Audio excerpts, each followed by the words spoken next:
Alrighty, welcome to the Achievement College Podcast, episode 4. I'm your host, Aussie Gamer 17.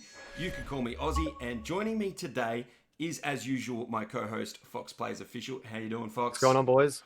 And we have a very, very special guest, DuoMTL. How are you today, mate?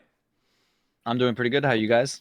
Now, hopefully all of you already know Duo, but for those that don't, Duo, who are you and what do you do? Well, I'm much like Fox, a variety streaming trophy hunter, as everyone knows, but I do a little bit more variety. I have my cross stitch that I do on the weekends or on a couple of days a week. Yep. Usually I was doing it once, but I literally cannot finish by Christmas, so I need to do it twice. And then other than that, we just do trophy hunting. And I do video game development too, which is pretty interesting as well. So Yep. Can you tell us pretty much a little bit what about you're me. working on?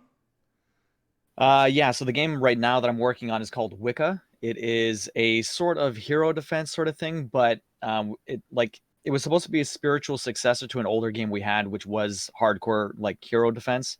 And now it is more kind of like it's gone off onto its own sort of thing. So every level is a little bit more unique. It's very story driven. At one point, we hope it will have co-op, although I can never guarantee anything. You never know how that's going to change. Okay. And basically, it's just it's based in the 1500s. You're a witch in Scotland, and there's a bunch of witch trials. Like a lot of people didn't know that there were a lot of witch trials in Scotland around that time. Like the most popular ones are like Salem and stuff like that down in the United States and stuff. Yep. But apparently, there's a bunch going on over there around that time period, and that's what we're trying to tap in on. Sounds awesome. And what sort of release window are we looking at for that? Is that because I feel like you've been working on it for a while? It's been since you guys met me, even before that, for a long time. For a long time, like 2 to 3 years. It was supposed to be out by the end of this year, at least in some form. Yep. But it's been pushed back to the beginning of next year. Probably not January, but close to the beginning. But we just don't know exactly when. Getting exciting then. And Fox, for those that don't already know you, Fox, who are you, mate? Pretty much the same as Aussie, except I play on PS4 and I swear a lot. He does. Not in the show, but he does on his channel, guys. There'll be no swearing here.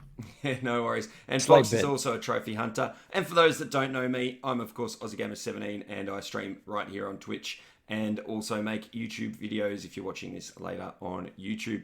All right, now more about the Achievement College podcast. Here we cover all the latest in the world of achievement and trophy hunting. Yes, that's right, achievements and trophies. We don't discriminate here. They both give us that amazing feeling when we hear that sweet sound. Thank you, Fox. Yeah, you guys know what we're talking about. I can't do the Xbox sound though, unfortunately. No, that one's a bit harder, especially the rare achievement sound. I know a lot of you know that sound and love that sound. We also talk about some of the big video game news from around the world and cover the latest releases and games coming to Xbox Game Pass, Games with Gold, and PS Plus.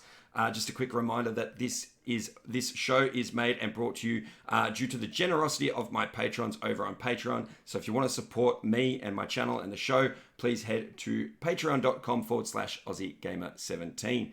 Now, I also am trying to do a corrections section right here on the show. So if you watch this later on YouTube and you find something wrong with the information in the show, please put a comment down below and let us know what we stuffed up. So far, we've never got anything wrong.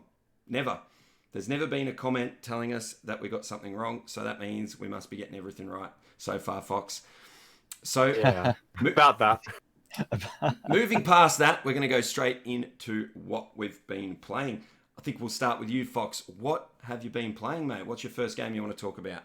Yeah, so I guess an update from last podcast. I did finally finish Hollow Knight Platinum. I finally did the Pantheon 5 after, I think it took me roughly, I can't put it on paper, but I think about 30 hours of just practicing and getting good at it. And yeah, let's just say, I think if it was my child, I'd say thank F. But seriously, I was so sick of that game. I don't want to play it ever again. And where's the game now, Fox? What is banned on my channel? It's in the bin. That's right. Deleted off my hard drive. And so when you say 30 hours, was that just for Pantheon 5 you're talking about?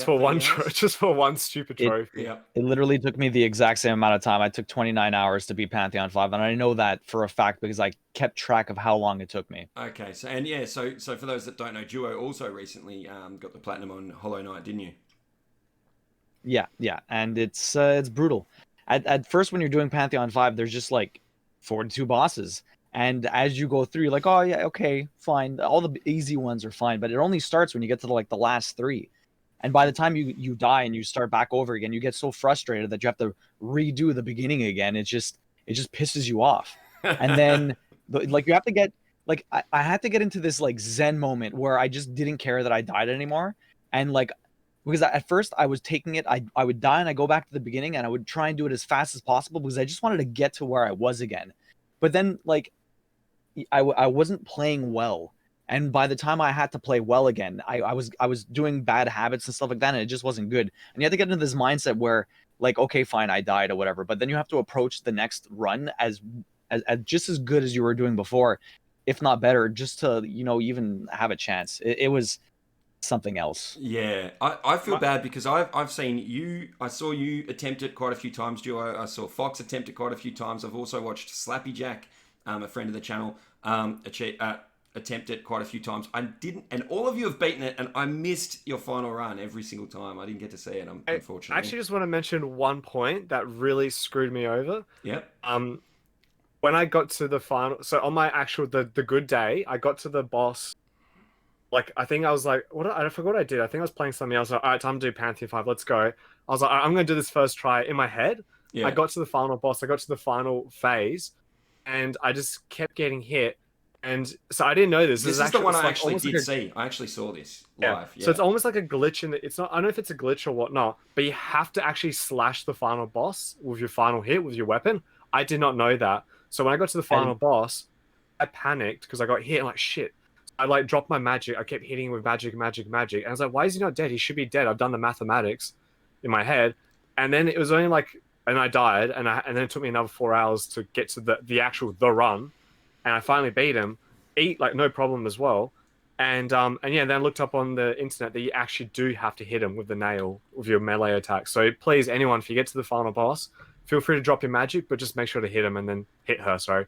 And then the game's over. I think that's a great tip, Wow. Fox. Appreciate that. Yeah, that would. If I knew that, I would have saved myself 4 hours on that stream. Oh, and the Hollow Knight community. Oh my god. I would have. I never knew that. That's crazy.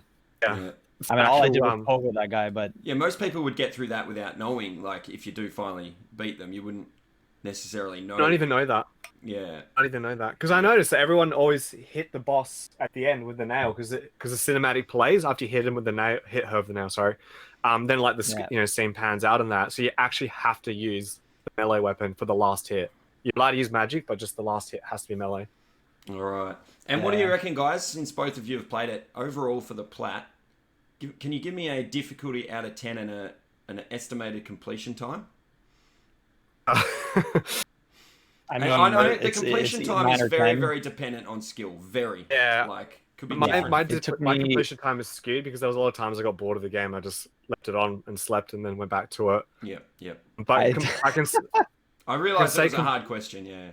Yeah, but I guess difficulty, it's definitely the hardest platinum. The only other one I've done that's super hard like that is Vanquish, but the thing is with Vanquish is it's a similar thing where the hardest trophy is this challenge that you have to do, but Vanquish's challenge only effectively takes, say, maybe 5 to 20 to 30 minutes to do it. Oh, there's a Japanese guy who can do it in 3 minutes. There's a speed run of it, but but like a normal average person, it takes about 20, 30 minutes. So I guess per try, it's a lot quicker to get to, whereas Pantheon 5 takes, it's like 40 minutes to 50 minutes to an hour to get to the final boss. Depends how you play. Okay. I don't know, Fox. You should try that Stardew plat first before we like that. Just that Prairie King game. I don't know. I'm pretty keen to do it. I will do it eventually. I know you will, but I don't know what's more frustrating. The Pantheon, because like they're both difficult for completely different reasons. Yeah. I mean, Hollow Knight is easily a 9 or a 9 or a 10, like just because of that one trophy. Okay. Aussie, yeah. like it's ridiculous. Yeah. I can tell. I'm scared of it just by watching you guys play it. Luckily, I already decided a long time ago to not even go for the 100% on, or 112% on Hollow Knight. But speaking of hard trophies or achievements, the one of the games I want to talk about playing recently is actually Battletoads or Rare Replay, and I played Battletoads on Rare Replay. Probably one of the hardest achievements for me that I've ever got was the Infinite Turbo Tunnel. For those that don't know, you have to last one full loop of the Turbo Tunnel from Battletoads. It's an achievement on the Rare Replay edition of the game. And oh boy, did I struggle on this one. I can't remember now. What was it? I think I practiced the turbo tunnel over and over again, even in one day for like 8 hours straight, and probably a total of 15 hours of just doing the turbo tunnel over and over again until I got it. I know a lot of people can do it a bit quicker than that, but it was a struggle. Have you guys ever done anything like that with Battletoads? So I played Battletoads when I was a child on Nintendo, and I could actually finish the turbo tunnel. A lot of people go on because Battletoads is honestly one of the hardest games ever made. So should I say hardest? Fair. It's kind of fair, kind of unfair. It's kind of unfair. Yeah, but what I mean, like the classic style games like that Ninja Gaiden trilogy on Nintendo and Castlevania and Batman on Nintendo, like that's probably the hardest Nintendo games out there. Correct me if there's another one I forgot there, guys. But yeah, Battletoads is super hard. Turbo Tunnel is just the tip of the iceberg of the difficulty. The game gets harder and harder as you go on. But yeah, let's just say the average child for Battletoads never finished Turbo Tunnel. Yeah. So they've only ever seen the first three, because that's the third level in the actual game. Yeah. Yeah, and there's I think 8 or 9 levels. I think there's only one other bit that compares to the difficulty of the Turbo Tunnel, having just recently beat all of Battletoads. And whether you've got, obviously I beat Battletoads with Rare Replay and you've got the rewind feature, but even without the rewind feature, there's in the Turbo Tunnel, for example, there's checkpoints and that. So you can actually get through. I can get through the Turbo Tunnel without rewind feature, obviously, because I've done the Infinite Turbo Tunnel now where there is no rewind and no checkpoints. But there's that other bit where it's like a spinning sword is chasing you through this maze. Yeah. That was ridiculous. Used some tricky save buffering to get through that. But that was ridiculous. The game itself, though, I like some of those challenging sections. Like in the end, I had fun doing the Turbo Tunnel. I had a lot of fun. It was such a cool challenge to do. Very rewarding finally pulling it off. But the game itself, it's a beat 'em up, would you call it? It's a beat 'em up, yeah. Yeah, it's a beat 'em up. It's kind of like it's a beat 'em up, and then it kind of changes into multi-genre. The worst part of the game, and I know a lot of people talk about this game being a classic or whatever. It is actually a terrible game in my opinion. Like the fighting mechanics or the beat 'em up mechanics are terrible. Like the hitboxes are terrible. The fights are all just mash one button. There's no real tactics to it from what I could tell. It's a Nintendo game, only has 2 buttons, jump and punch. Yeah, I know. That's the problem with these old games. Like some of them were really good back in the time, and they don't really age well just because the controls get a lot better over time. We're used to better games in general. Like going back to some PS1 games is just like I was playing Legend of Mana like a couple of weeks ago, and it's like I love that game, but the combat is a joke and it's not well done. I mean, but at the time, I mean, like I always had fun with it. I never realized it was clunky. I was trying to compare it to some of the older beat 'em ups as well, like. I kept thinking of, now this might be way off in terms of the age of the games, but I kept thinking of Teenage Mutant Ninja Turtles beat-em-ups from back around that era. I don't know what year the original Streets of Rage games came out, but I was trying to compare it to them. Nintendo. Okay, so those all feel a lot better than this felt in terms of the fighting or the beat-em-up mechanics, but... Yeah, overall, really cool. Just one other thing I want to touch on Rare Replay is I'm sort of, it's a bit of a side project of mine. I'm trying to complete it sort of just in the background as I complete all the other normal games that I play. Blast Corps is a crazy game on there as well. That is a really, really hard completion. I finally managed to beat all those hard levels. What was that one called, Fox? You remember it? The Oyster Harbour? Yeah, that one, Oyster Harbour. That took me I still remember it as a kid. Beat that on stream the other day. I think I remember watching you do that. You kept going in like a volcano or something like that. Like you're like kind of floating. It's like isometric. Is that what you were talking about? That's the same game. That's a different level. But yeah, same game. Oscar has a lot of let's just say bullcrap levels. I remember I finished as a kid.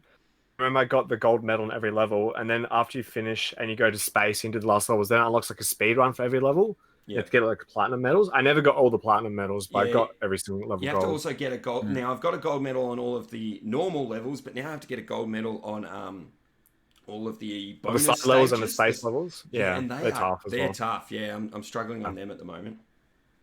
Duo, what's the first game you wanted to talk about? Me? What have you been? So playing? I have 3 games. Yeah, what's the first one? Well, what I've been currently playing. Yep. Yeah, I guess the current one I've been playing is Kingdom Come. I know you've done that before, Aussie. Yes. And so I'm trying to do it in one playthrough. Yeah. Trying to do it in one playthrough, there's Explain two how that's very possible specific with trophies. the saving, if you can. Yeah, so you basically have to save scum, I guess. Basically, whenever you're saving in Kingdom Come, it makes a new save file. So you can have a bunch of them. And as long as you're paying attention to what mission you're on, you can find out if you need to reload after you get the trophy, because you have to take a different outcome. Like the mission I'm on currently, I have to go to a town.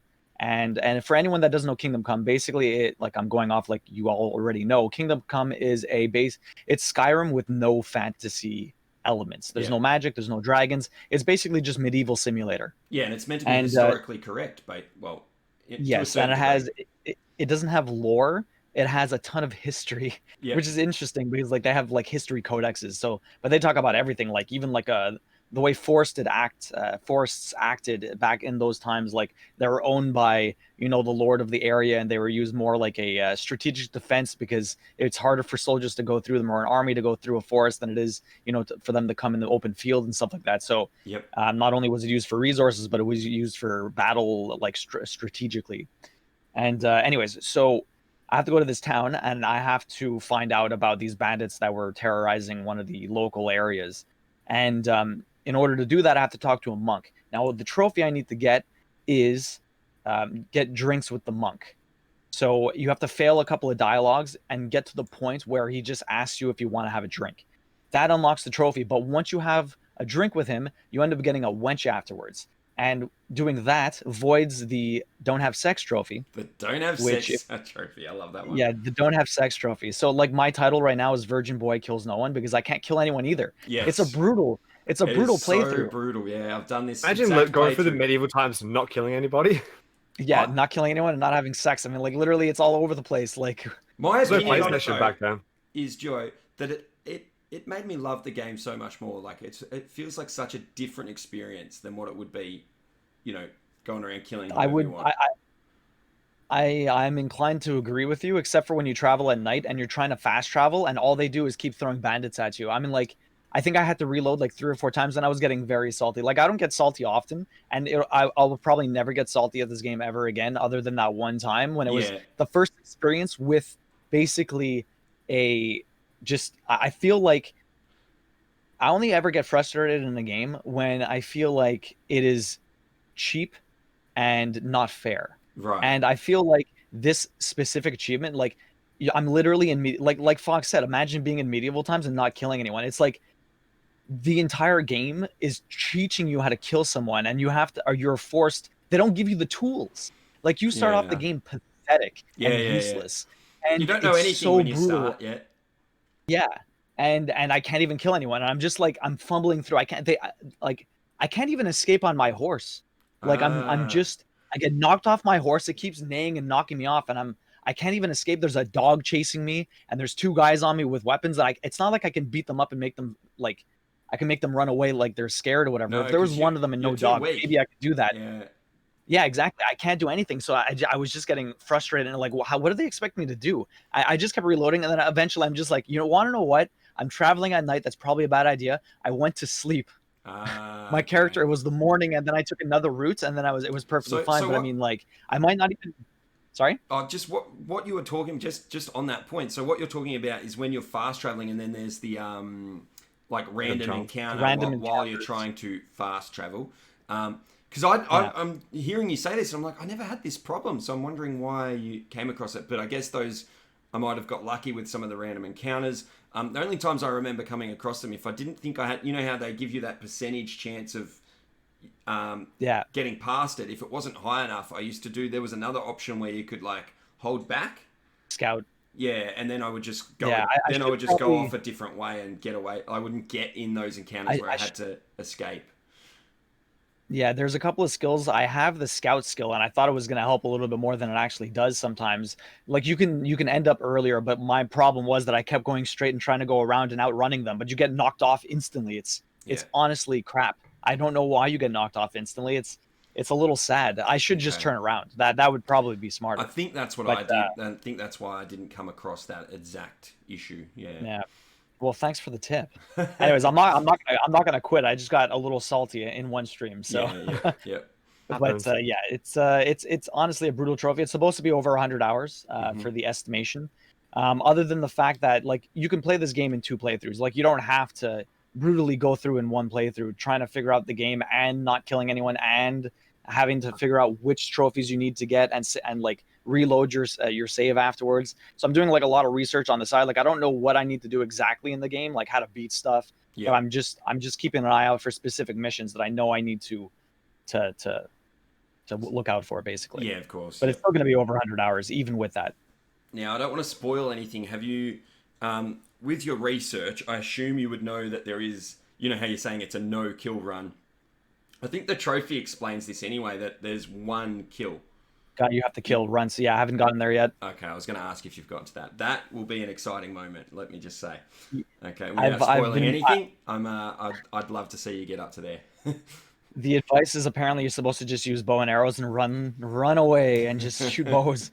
Like try and get them in the head and hope it works. Well, that's what I did, but I'm not going to give anything away. It's run away. Interesting concept for this fight. Just remember that for after you. We'll chat about it after you've beaten him. Yeah, I'm going to try and fight him normally a little bit. Like, the combat's very interesting, and being able to block and do combos and stuff like that is really, really cool. So I'm looking forward to actually beating the game so that I can just start fighting people. Yeah, it is really cool. It is really cool. Yeah. So, like, I did a little bit of practicing, and I'm not too bad at the whole blocking, so I don't know how brutal he's going to be. So I might try and fight him normally.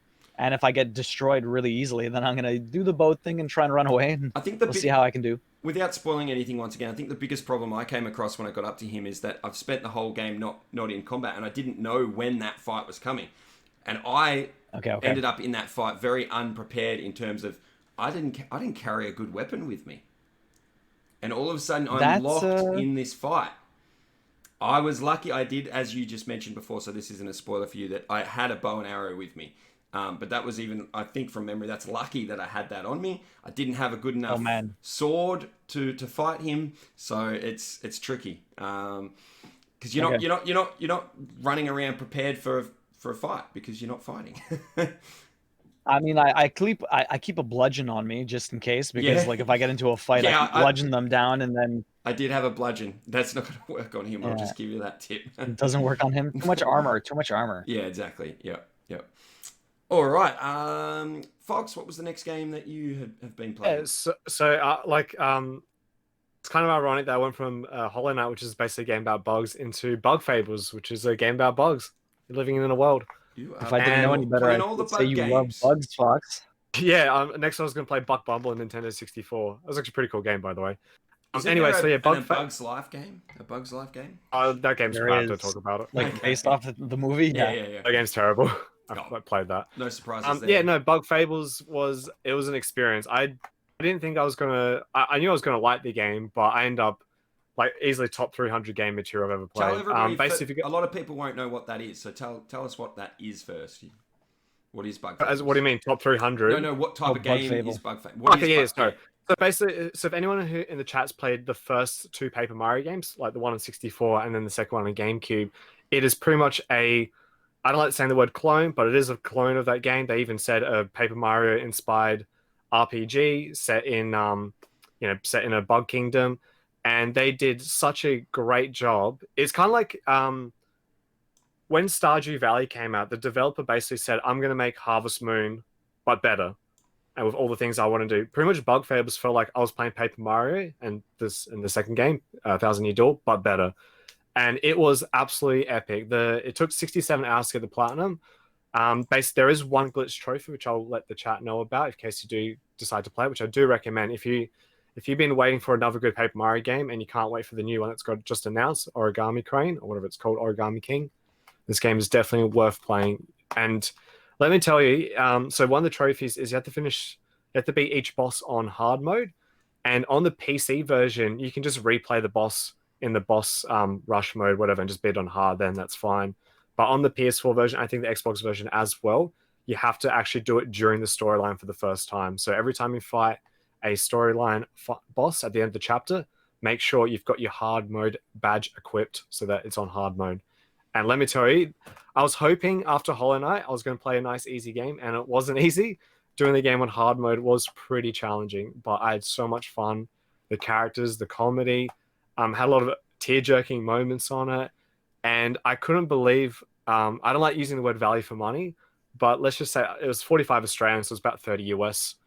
That game was like, it took me 67 hours, and it was a long, epic journey, and had so much character growth. It was awesome. I can't recommend any further. Jeez, I didn't know it actually was that long, Fox. Because I mean, it felt like you got I through it pretty quick. Oh no, I played so much on stream and then off stream as well. I had to like Ah, of off course. screen Yeah. quests and stuff because I was like I was getting conscious. Like I remember when a long time ago when I did Final Fantasy 12 on stream, that took me what 77 hours. That was like 2 weeks. So like I thought about that, like great. I really got to do like a lot of stuff off screen just to, get it done quickly. Yep. So I did a lot of the quests screen and did a lot of like grinding stuff off screen and got all the collectibles as well. So yeah, but it Oh, was yeah. it was a journey and a half. So yeah, pretty much. You like Paper Mario 64? Do yourself a favor, please get this game. Support indie developers. It is excellent. And I actually had one of the developers come on the chat as well, so it was pretty cool. Yep. Nice. What platforms is it on? It's on all consoles. So it was on PC back in November, and then it got released on all consoles, PS4, Xbox, and Switch about, I think it was last Friday, I believe it was, or the Friday before. Yeah, some stage this month, wasn't it? Yeah. Yeah. And so you've got the plat, or it has a plat, yes? It does have a platinum, Yep. yeah. And you've got that, and I've got that. and what was it, about 60 something hours? It's 67 hours. So basically, all it is like I said, do all the bosses on hard mode, do all the quests, get all the collectibles, finish the game, and get to max level. That's about it. It's just a standard RPG. Are there missables? Are they missable, some of those things that you just mentioned? But only as I said, just the hard mode trophy, which is glitched. So you have to. So that's the thing you need to keep in mind going through. And if you missed something else, you could go back at the end or something. Yeah. So all the quests and everything, like there's nothing you can't miss. So, and there's already guides on Steam. You have to go on Steam website and look up all these guides. And there's a Wikipedia on it as well. So just go through that Wikipedia. That's what I did. But yeah, apparently the developer's going to try and fix the hard mode trophy so that if you do decide to do it post game, like some people did on PC, that you can. But I don't have time to wait for developers to fix games, so I just did it. Yeah, fair enough. All right, moving on. I want to talk. Anything else to say about that? Any questions, Duo? No, I watched him play most of it. I remember him saying something like 30, 40 hours. That is what he was expecting, and then it ended up being almost 70. Yeah, I honestly thought it was like going to be 20, 30 hours long. That's it. I didn't think it was going to go that long. I think I honestly even go, Duo. Like my estimation time is always the worst. Like you can ask anyone in my stream all the time. I'm always like, oh yeah, I'll be done by this time or whatever, and it's always no. Well, I know. Worst feeling. I know for me, especially if I play it on stream, like it just adds. It almost doubles the time for me on stream because I'm always stopping, talking to chat, and pausing or whatever. It's always very, very hard to estimate, especially streaming a game. It's a risk because this game is on Steam first, and there's all these guides for it.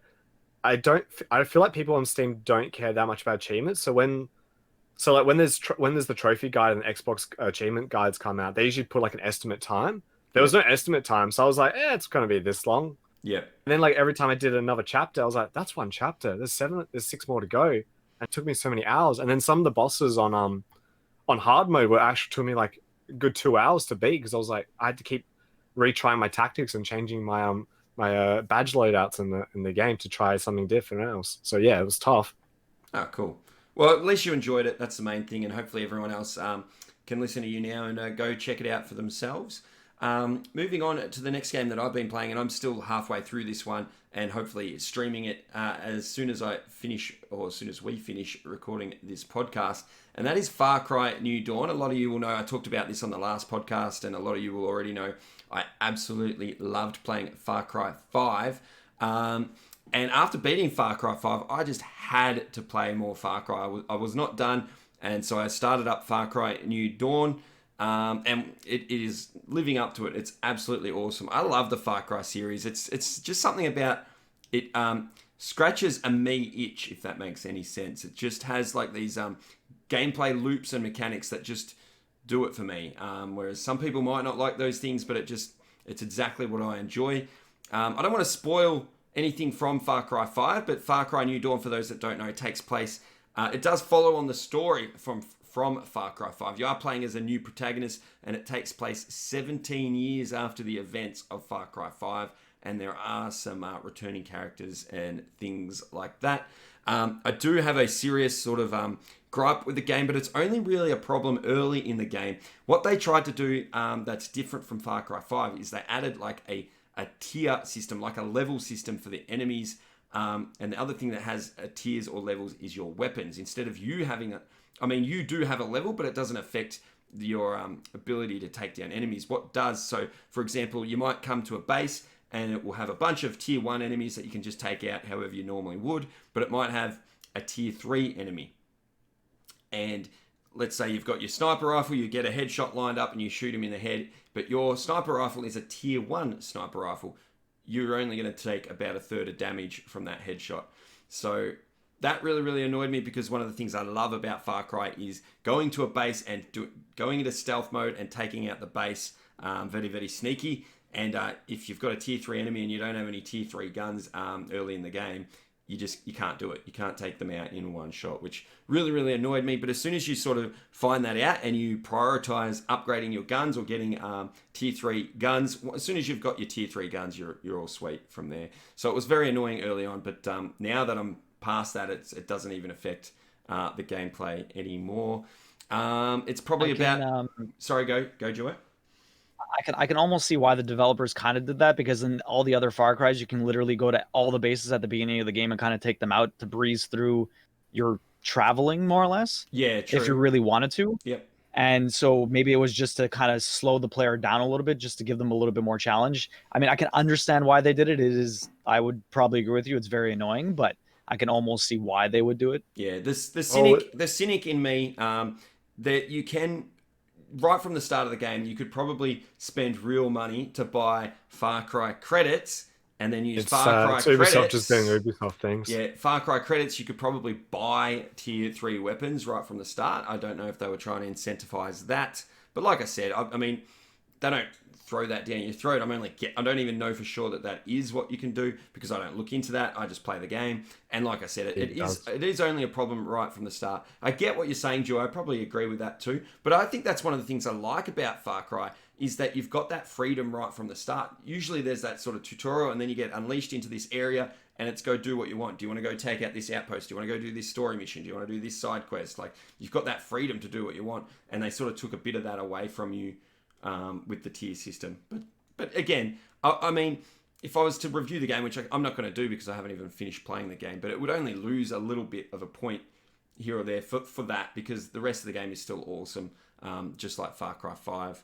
I want to say it's probably, all the estimates that I've seen online are it's about a 20 to 25 hour completion. It's shorter than 5. Yeah. It is only, Sorry? I think it, even when it it's came a bit shorter. out, I think even when it It's came a budget out, game. Sorry? Well, yeah, it wasn't full price when Yeah, that's what I was about to say. Really? I don't think it's a full I didn't price. even know. And so, and they used a lot of assets from the first game, because the map is pretty much the same map as Far Cry 5. Like I said, it's 17 years after. If you know what happens in Far Cry 5, you'd know sort of why it uses the same map. Again, I don't want to spoil anything there. Just on the completion, there's only one missable achievement or trophy, but that you're going to get that if you play normally anyway, and that's for those that know Far Cry games. Once you've sort of liberated a base, there'll be people on the your team end up coming in and taking over the base, and then there's a few of those people that have the exclamation point on their head, and you just have to talk to 10 of them to get that missable achievement. Everything else is pretty straightforward. I got the platinum on that as well when it came out. New Dawn? Oh, yeah. Yeah, I remember I actually streamed that, or back before you and I met each other, Aussie. I actually did stream that on Twitch. Yeah. So yeah, I remember doing the game. It's pretty decent. But yeah, that leveling mechanic, that's definitely just Ubisoft doing Ubisoft things. So at least like it's not too hard to get the level 4 weapon. But yeah, you can buy real life money to get a level 4 weapon at the start of the game if you want to. I thought you probably could, but all it really required was doing a few extra missions that you might have done in a different order normally to get. I've got all my top level stuff now, and it really doesn't affect me any further. Duo, back to you, mate. What was your next game that you wanted to talk about? Speaking of tear jerkers from Bug Fable, I played the Old Man's Journey, which is a Oh, very quick platinum. Like it takes like within 2 hours you can have it. There's only one really hard trophy, and that's like the train one. Ah, yes. But basically, yeah, I remember that. I think we've all the Still train remember that one, train. all three of us have beaten yeah, this now. So yeah. Yeah. I it's know a guy brutal. that has And a really good achievement guide for it on YouTube, by the way. yeah, Oh, is he? yeah. What's his Can we get his what's his channel? I can't remember. Can't remember. So it's just a puzzle game, and it's really well done. The music's really nice. The graphics are fantastic. It's kind of like a watercolor almost. Yeah. It's just really well done, and it's just by the time you get to the end of the game, I mean, like you'll have all kinds of mixed feelings and stuff like that, and it's just really well done. Yeah. It is a really cool game. And yeah, I enjoyed it. It was 2 hours. There's only one really annoying trophy. All the other ones are, I mean, there's mission select too. So if you miss something, you can always go back. Some things, there's only one really hard one to notice. It's like this turtle that's behind a bush or whatever. It's very I like remember that. it's not missable, but I mean, like you would almost never notice unless you're looking for it. Luckily, I cover that So in my video, my guide. So there yeah, you go. yeah, for sure. But it was just really good, super enjoyable, super really short, and I like in Canadian it's $13, so I would imagine it's slightly more in Australia, and I think it's like $10 in the States.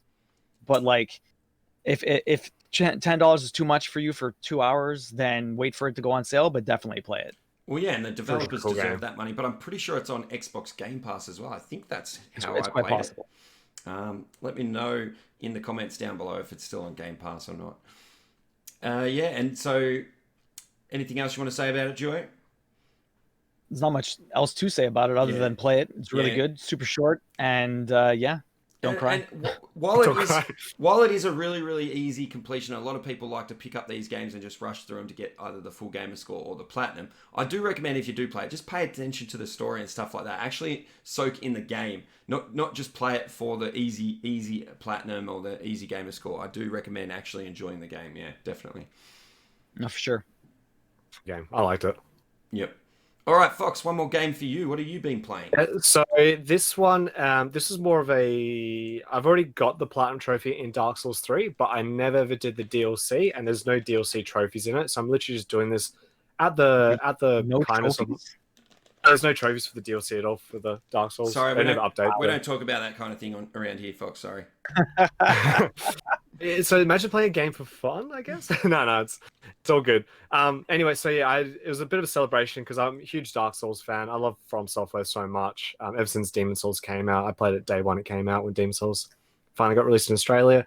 Anyway, I'm doing the Dark Souls 3 DLC as a celebration for hitting 1,000 followers on my Twitch channel, and yeah, it's been a lot of fun. I felt like I won't go much into trophies because there's nothing to talk about.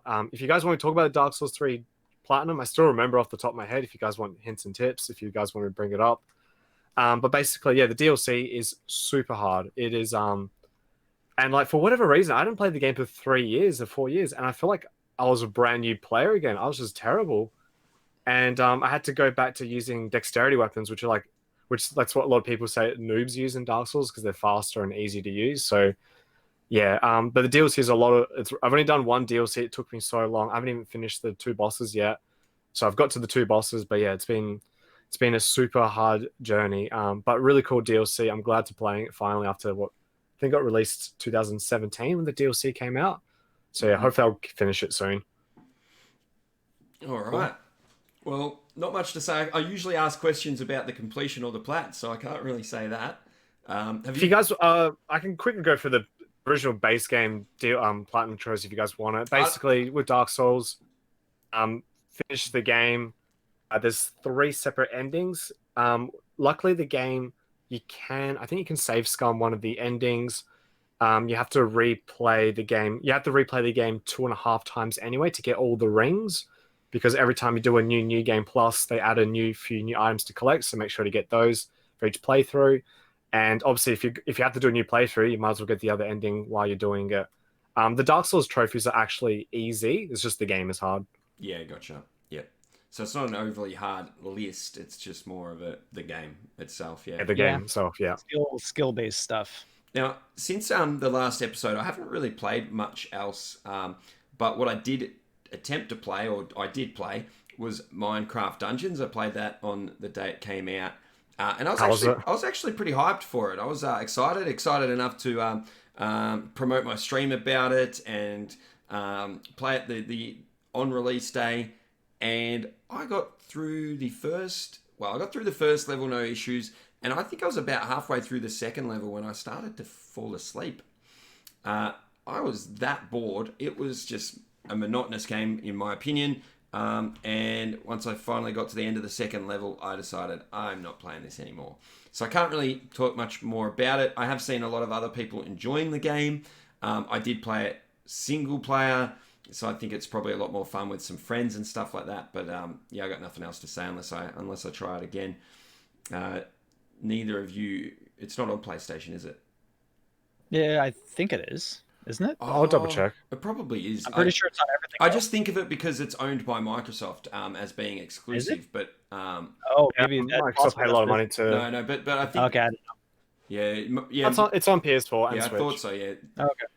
Yeah, Microsoft own Mojang Studios, which are the ones that make Minecraft, and then obviously made Minecraft Dungeons.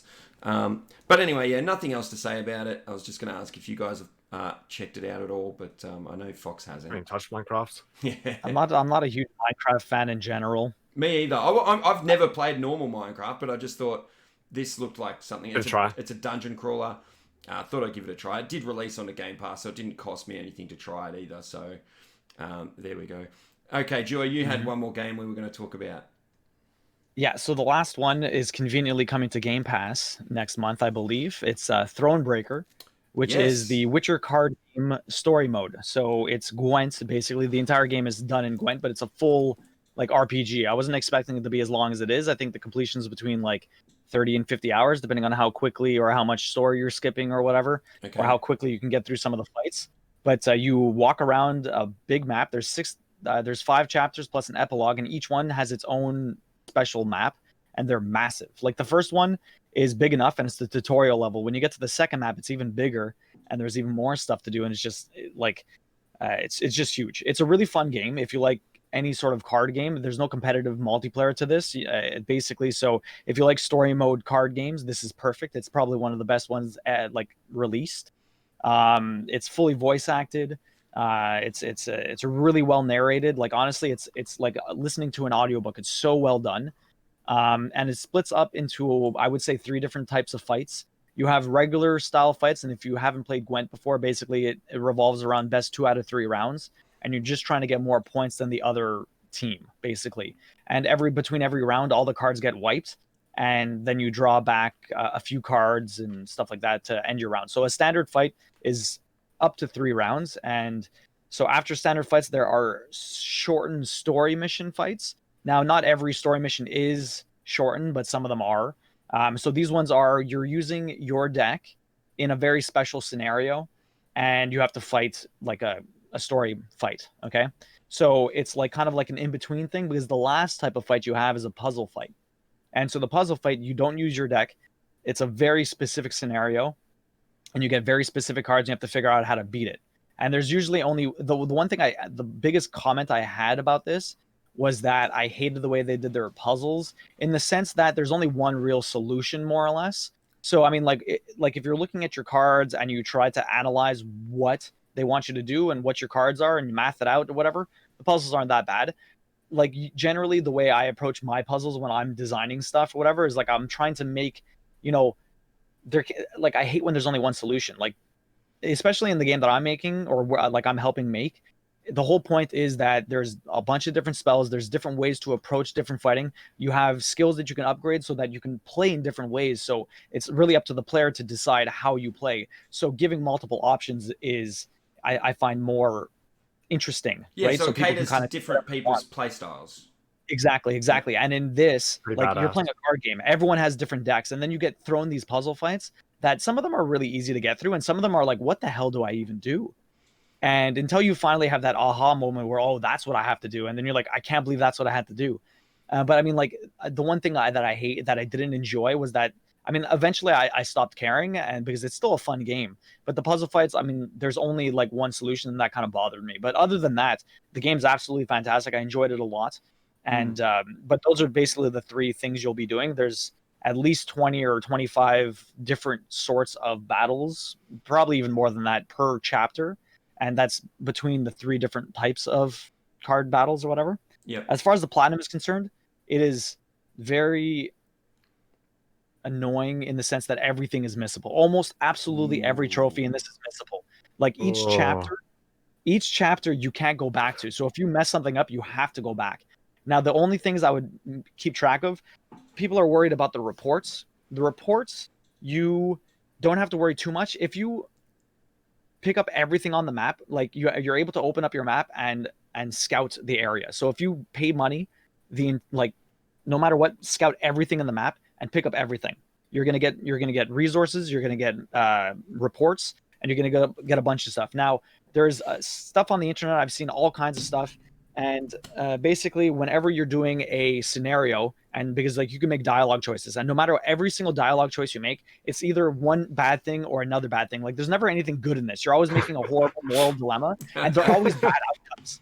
So you always feel like the bad or the less bad. Okay, gotcha. Exactly. And even when it says like when you pick it, it's like you chose the lesser of 2 evils, or you chose another evil in place of another one. Like no matter what, you're doing something bad. Okay. And it's interesting though.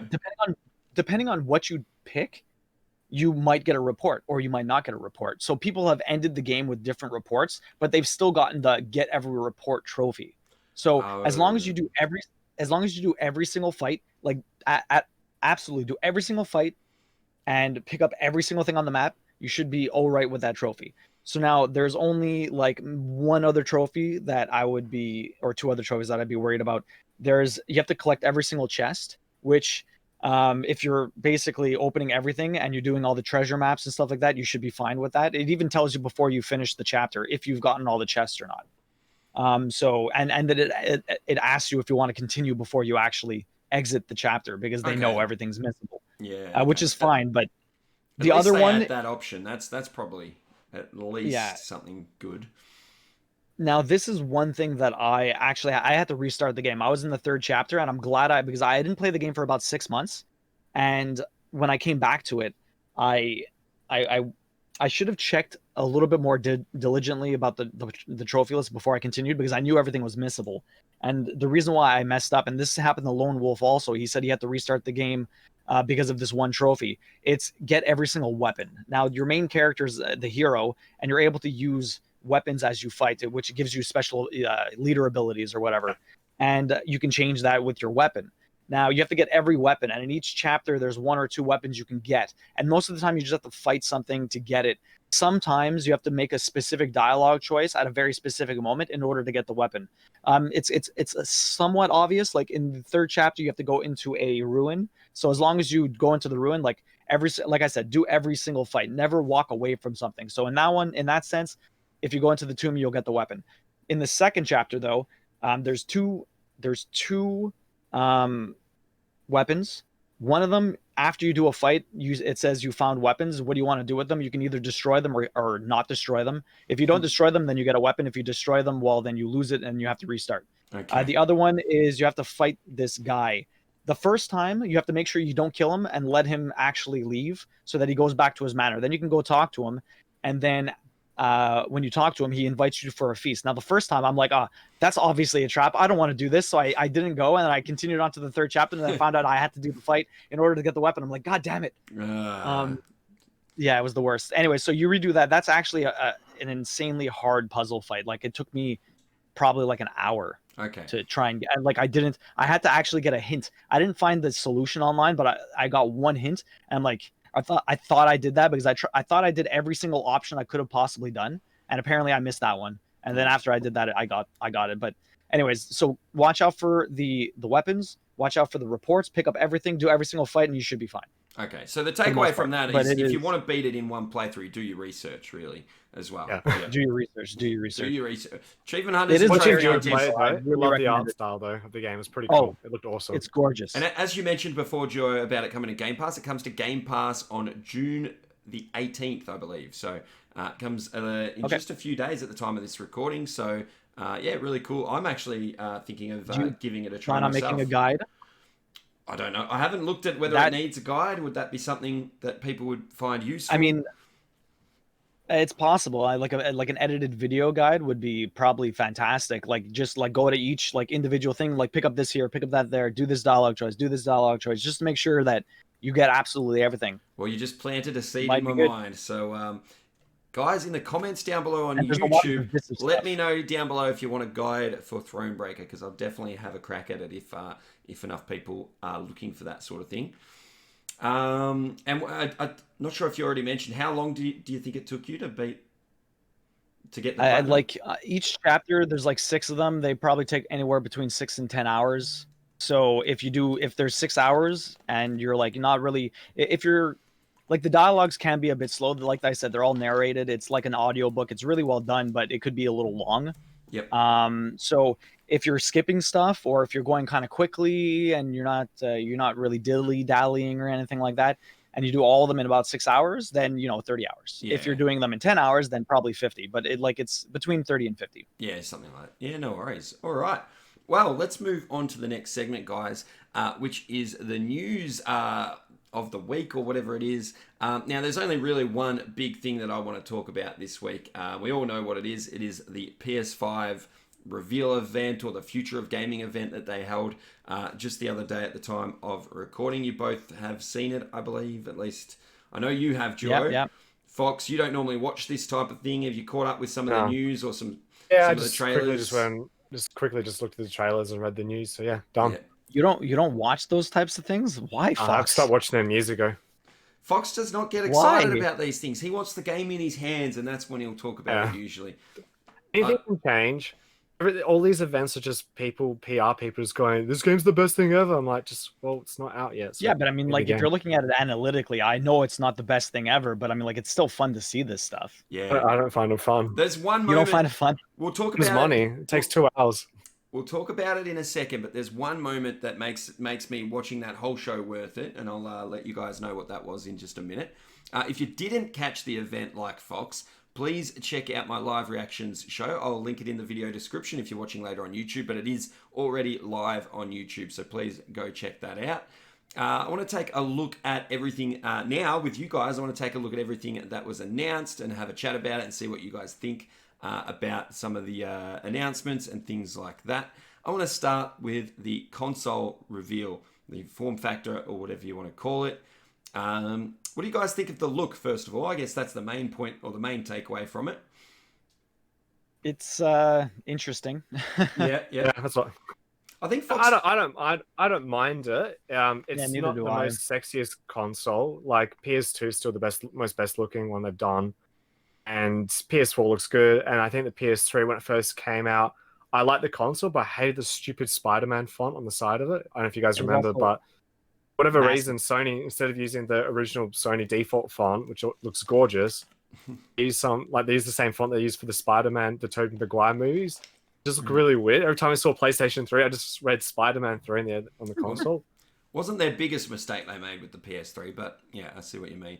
Now, I think you and I discussed this last episode, Fox, that really doesn't matter what it looks like. I mean, we can comment on it and say whether we like it or not. It's not going to... For me, it wouldn't affect... I mean, I'm not buying the PS5 anyway, but from the Xbox side of things, it doesn't affect whether I'm going to buy it or not. What about you, Duo?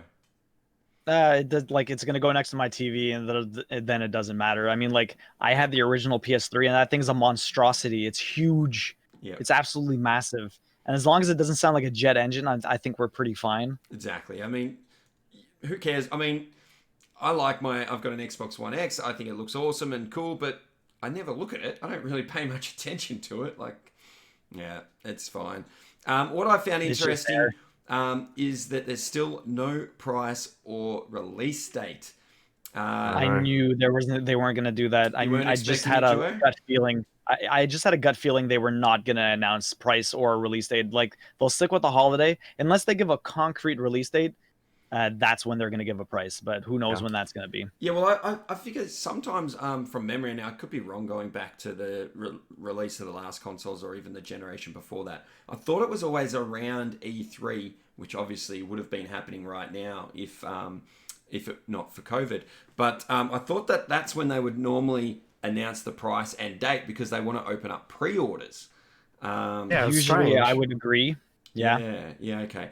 And so I did think that hopefully they would. I feel like at the moment it's a bit like Xbox and Sony are in a head-on playing chicken with each Yeah. other. Mexican standoff. And I think it's pointless because it's just a prediction of mine. I think they're going to, no matter who, says the price first, the other one's just going to price match. I don't think there's going to be any difference in price. Neither of them can afford to be more expensive. But the one change that sort of makes me think twice about that is their Sony announcing the PS5 digital edition. So they've got two different SKUs that they can sort of then be more sort of competitive with the digital edition, the lower price model. Yeah, I'm not surprised they did that. Like I didn't have it in my mind. Like I knew there was going to be a drive, like a one with a drive. I didn't anticipate there being a digital one, but I'm not surprised that it's there. Yeah. I'm not going to be surprised now if Xbox also announced that that's what this. I don't know if you guys know what Project Lockhart is. I think it's Lockhart. So I think the Series X is the Project Anaconda, and then Project Lockhart I think is their cheaper one that they're rumored to be working on. I don't know if you guys have heard of that, but didn't they announce a digital only one? I thought they did. They've brought out not long ago a digital only Xbox One. Okay. I don't think they've announced a digital only Series X. I could be wrong, but I don't think they have. I'm not sure. Yeah, I'm not I know sure. I would imagine they'll do it. There's rumors, but I haven't seen it officially announced. Yeah. Okay. Yeah. Do you think that having the digital only PS5 means that the standard, the standard PS5 will come out at a bit higher price than maybe? I would imagine. We were like they have to Absolutely, yeah. Yeah. So what I mean by that is, what price were you guys expecting, or are you expecting if let's say there was no digital only option announced, what price were you guys expecting or predicting for the PS5? Well, Fox, you can go first, I guess. Yeah, I'd probably 600, 700. US, we're talking US. Yeah, US. Maybe I'll say between 500 and 700. Whoa. Yeah, I'm kind of I around don't think there they'll also. make it. I think they learned their lesson obviously after PS3, because I don't know if you guys remember, PS3 was like super expensive. Yeah, but that was $5.99. So you're saying this would be even more, even with inflation. I'm confusing. I forgot the American dollar is different back then. Yeah. So yeah, or I guess say 400 to 600 US. Yeah. Blu-ray, but back in the day, the Blu-ray technology was so expensive, so I understood why it cost so much. But yeah, it's more now the other tech. How expensive can they make, or so cheap they can make it now? And what were you thinking, Joe? I would probably around the exact same price. I heard rumors apparently that there was a price of 600 euros or 600 pounds, which is ludicrous. That's was like that Amazon listing that got taken away. Yeah. Maybe, but that's like $750 to $800 American, which means that's like $1,000 Canadian, which is crazy. Yeah. I mean, like, I'll still buy it, but like, god damn, that's expensive. Yeah. The reason, I mean, the price again for people like us, obviously we don't have like unlimited funds or anything like that, but for hardcore gamers and streamers especially, you're going to buy your chosen console or your chosen way to play. But they do, if they mark it up too much, they're going to miss those sort of parents buying it for kids and stuff like that, because a lot of them are going to make the choice based on price. The reason I said that I thought they can't afford to do $5.99. If Sony came out and there was no digital edition, they came out and said $5.99 and Xbox came out and said $4.99, well they're just repeating the same mistakes. Xbox One. Correct. And that's exactly why Xbox 360 got off to a massive lead early in that generation, was that price difference. Price matters. And I thought without the digital only, I thought that Sony would come out and once they reveal price, I thought it would be $4.99. Now I'm a bit worried that because there's the digital only, that they'll probably mark up that standard edition to something like $5.99 and then have the digital only at that $4.99 price point. But I don't know how much that hurts them either, because I'm a digital only buyer. So if I was a PS5, customer, I'd definitely just get the digital only anyway. Unless it has something else that makes it run not as, because the rumors about the lesser model for the new Xbox consoles is that it's slightly less powerful as well.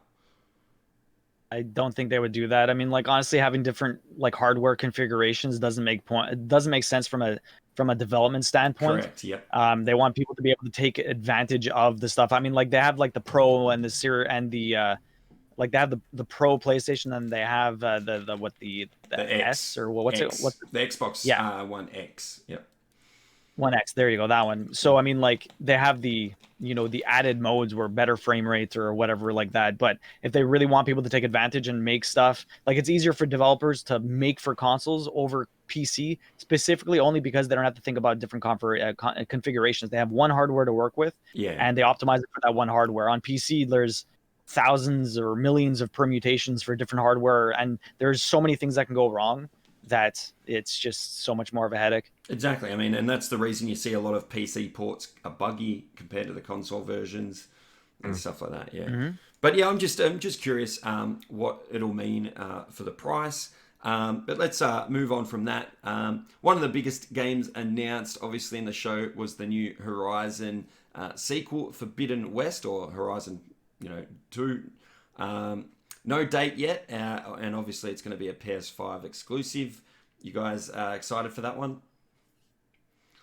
I never actually beat Horizon. Why not? You've played it but didn't beat it, or didn't play it? I have played it, and I got to where it like expanded. I did a bunch of stuff, and then I lent it to a friend, and I haven't been able to get it back because of like COVID and stuff. Oh, okay. Oh, so you didn't play it on like when it first came out? You're talking more recent, or I did. Well, I did play it when it first came out. I just never ended up beating it. I other games come out and stuff like that. I wasn't really hardcore trophy hunting at the time, so Okay. I was kind of going through it. The reason that surprised me, Joe, is ever since I've known you about a year now, nearly, it would be, getting close to. Yeah. And every time I've ever seen you play a game, you've got the plat. I'm pretty sure. Beating it. Yeah.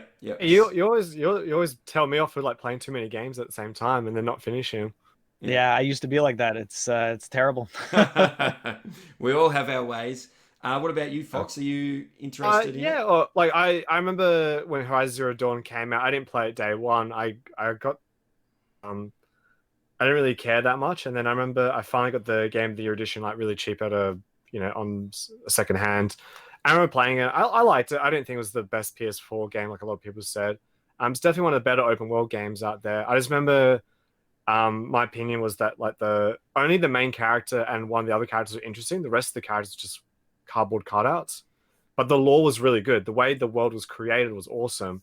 So I'm hoping, but like that was my favorite bit of the original game, and because you already know how the world was created with all the plot twists and stuff, which I'm not going to tell you guys. But I don't know if the second game will, as long as they add some good characters and some better storyline. The combat was pretty decent, and as long as they add some more, because they did reuse some of the bosses towards the end, which that kind of annoyed me. I wish there was like an actual cool final robot you have to fight at the end. Mm-hmm. But yeah, as long as they add some new awesome robots at the end, which I saw that elephant in the trailer, looks pretty cool. So yeah, I'll still play it. Yeah, I still think going it's to a good say, game from to the play. look of the trailer, it looks like they're going somewhere different with the story as well. It looked like some of the obviously I haven't played the first one, but it looks like they're going somewhere different with it. They're not just trying to redo the same tropes from what I could But tell I'm curious from the though, trailer. is the original game was a PS4 exclusive, and then what was it? 2 years later, PC came on release PC. now. Well, it's not out Just- yet. It's It's not coming out out yet. soon. It's coming soon to PC. Yeah. Yeah. I don't know if they've announced anything. So who in knows terms what'll of, happen in a few years? Yeah, exactly. I don't think there's too much wrong with that. I think the more people that get to play it, I have to admit, it is one of the ones that I'm like. That's the original. I'm quite jealous that I don't have a PS4 and didn't play it. It is one of the ones, and there are quite a few with the PS4 exclusives absolutely dominating this current generation. But yeah, I mean, if I had a PS or was going to get a PS5, I definitely would play something like Horizon Forbidden West. Moving on to the next game now. This game caused a fair bit of controversy over the last couple of days. If you were sort of paying attention on Twitter and the like, Marvel's Spider-Man Miles Morales was obviously announced as a new game coming this holiday 2020. PS5 exclusive, of course. Now, shortly after this PS5 event, for those that don't know, a Sony executive. I don't have his name in front of me. That's actually, I should have brought up the name and where he's from, but he's sort of a marketing or services, VP something, all these long titles that they have. And he was interviewed and he called the game an expansion, which caused a lot of controversy, a lot of people complaining all over Twitter and things like that. And the original thought was that to get this Miles Morales expansion, you'd have to rebuy the original Spider-Man game on PS. You'd have to buy the PS5 edition, even if you already had the game, to get this. And there was a lot of uproar about that. But Insomniac Games, the developer or the developer of the Spider-Man games, has come out and said this is definitely a standalone game. You guys have any thoughts on that? That was my gut feeling. Yep. No thoughts. If that's what it is. That's what it is. Cool. Yeah. I mean, yeah. Obviously, they've already come out and clarified it, so it's not much of a talking point now. But it would have been extremely, just a bad move if it wasn't standalone. It's something like similar to the scope of like an Uncharted Lost Legacy. I think it's not like a huge, full scope game like the first one. I don't think either. I'm curious to see how long it'll be, if it's going to be how big it is. A glorified standalone expansion pack, or if it's going to be like a full campaign. But who knows anymore? Yeah, I think it'll be probably. I think it'll be probably in between. Like, not, it's going to be more than one of the DLCs, but it's definitely not going to be as big as the original Spider-Man. Like, they've done this before. They did it with Last Light. It's the same thing as infamous Last Light. They came out with a standalone game that was an offshoot of the original with a different character. Okay. And I mean, it was sort of in the same map. I can't remember. Fox, did you play Last Light? I never played 1 or 2. Never played the rest. Oh, okay. Well, anyways, basically it's the same thing. The game, like, you have different characters, she has different moves, and I mean, it's bigger than a DLC, but it's definitely not as big as the main game. So. And obviously, it's taking place in the exact same city as the original game, so they would have saved themselves New York City. Yeah, so they've got the map, I guess, so they can reuse a lot of assets, and that's a reason why this game is able to be made so quickly and come out, not too long after the original. For sure. Yeah, you can almost assume that they were going to do this anyways, because like they were talking about how it would load almost instantaneously on the PS5 when they were releasing the Spider-Man and stuff like that, or when they were talking of Spider-Man on PS5 when they were talking about PS5. So it was the first time they ever really demonstrated the load time difference, wasn't it? They did some sort of demonstration of that, and I think it's a good way that they can sort of show off the power of the PS5 and make a comparison as well. So I think it's a good move. Again, another one. Spider-Man was the main PS4 exclusive that made me almost buy a PS4. I love Spider-Man. I love superhero games and stuff like that, so I want to see more of them. All right, moving on to the game that got me the most excited, and I'm definitely this is my most anticipated game from the show, and that is Resident Evil 8 or Resident Evil Village. I think its official title is coming 2021. Man, I'm excited for this game. I love the Resident Evil series. Are you guys excited? Fox, what about you? Yeah, hopefully they keep up the good work. 7 was a pretty cool game. And I know what's called with 8, they are making it first person again. Yeah. I know some people. I've talked to some people who don't like 7 because it's first person, and like hardcore fans. I liked 7. I only just didn't like the last third of the game, but the first 2/3 was excellent. So as long as 8's and quality, awesome. And yeah, I think Capcom definitely learned their lesson from Resident Evil 6. Definitely. I mean, ever since then they've done nothing but good things in my book, and this looks no different. The trailer, I love the trailer. I've rewatched it again a few times. Watched some other info about it. I'm super hyped for this. You're playing it as the same protagonist as Resident Evil 7 as well.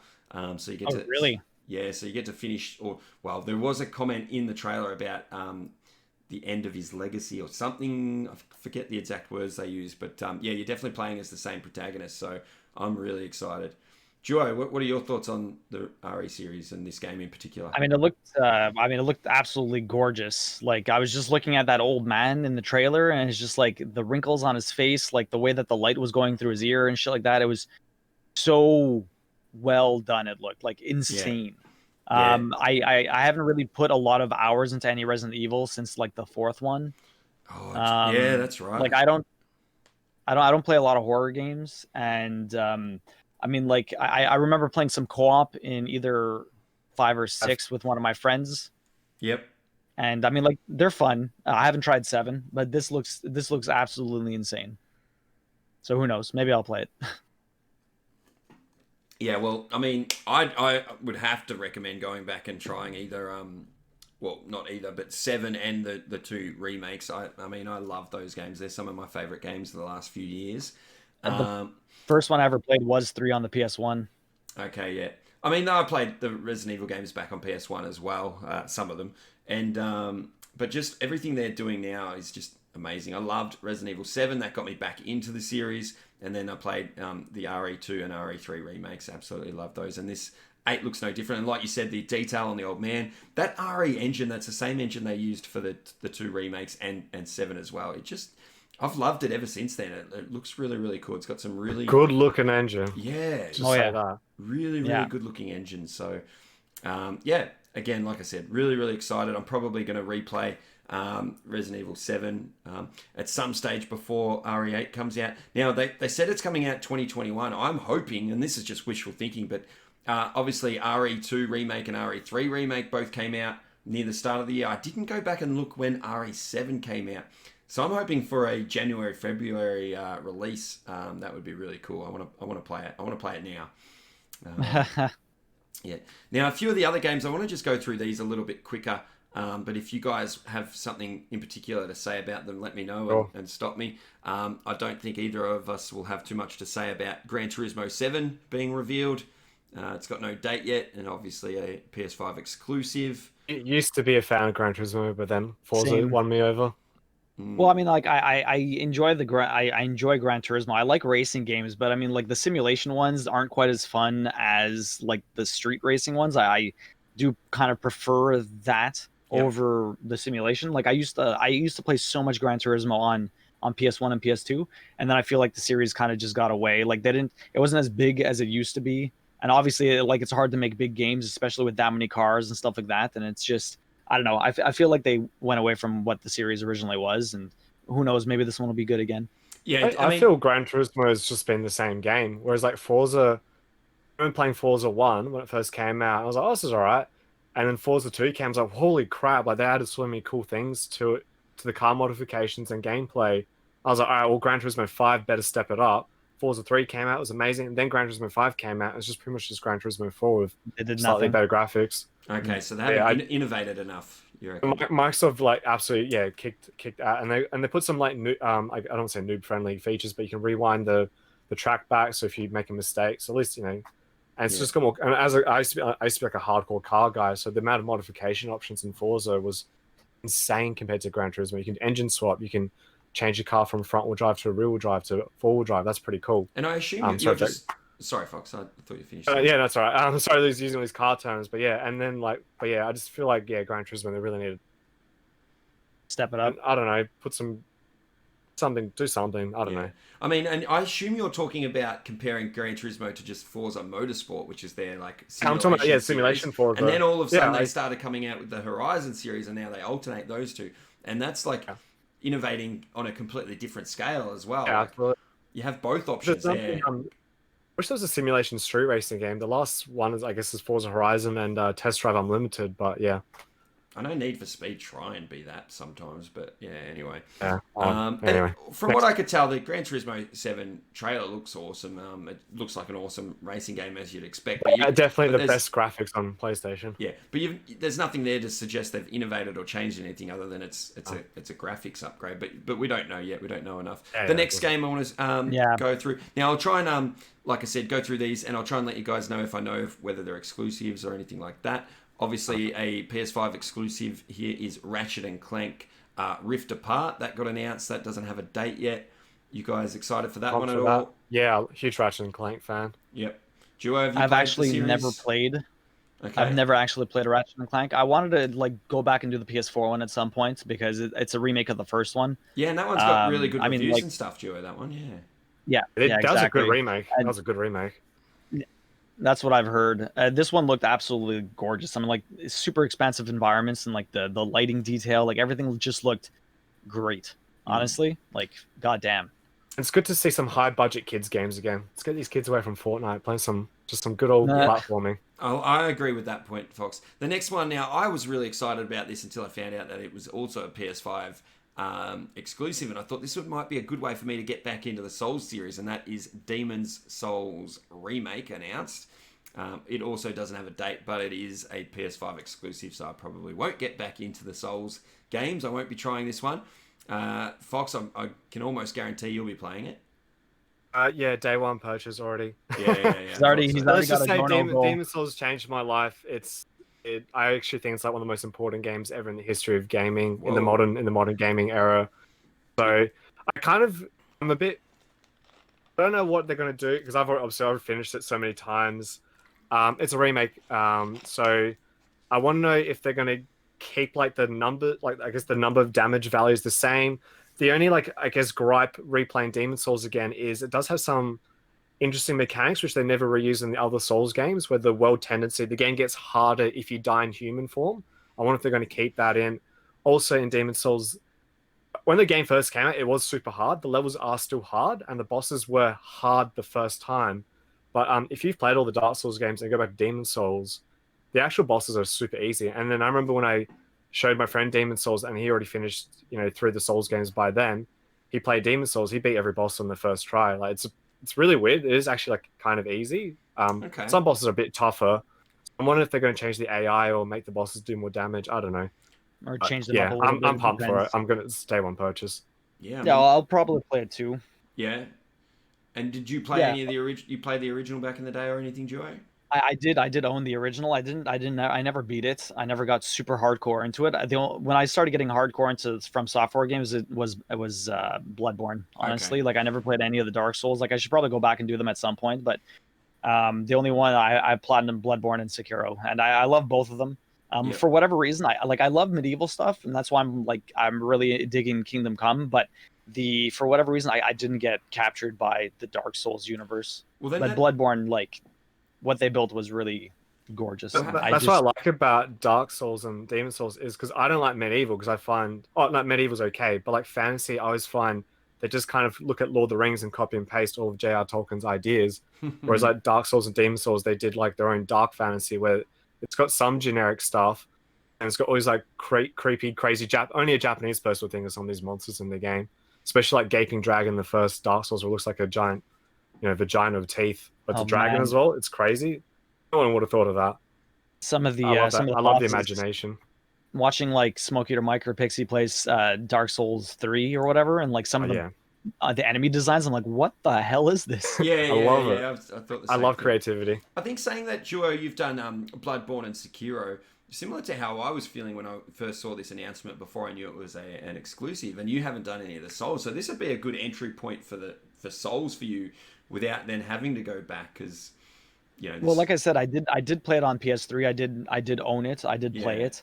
I just never ended up beating it. I think it was the gripping anxiety. I didn't want to continue going because I didn't want to die, so I just ended up stop playing it. Yeah, I know that feeling. I was younger back then.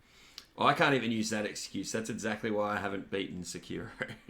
I still don't know what happened because I remember when the game first came out, like it got released in Australia and like Europe around the world. My brother just gave it to me and he said, "Oh, this game is supposed to be super hard and that." And I don't know why I played it. I don't get it. Like I remember dying. I was stuck in that first level for like hours and hours, and getting to the boss guy.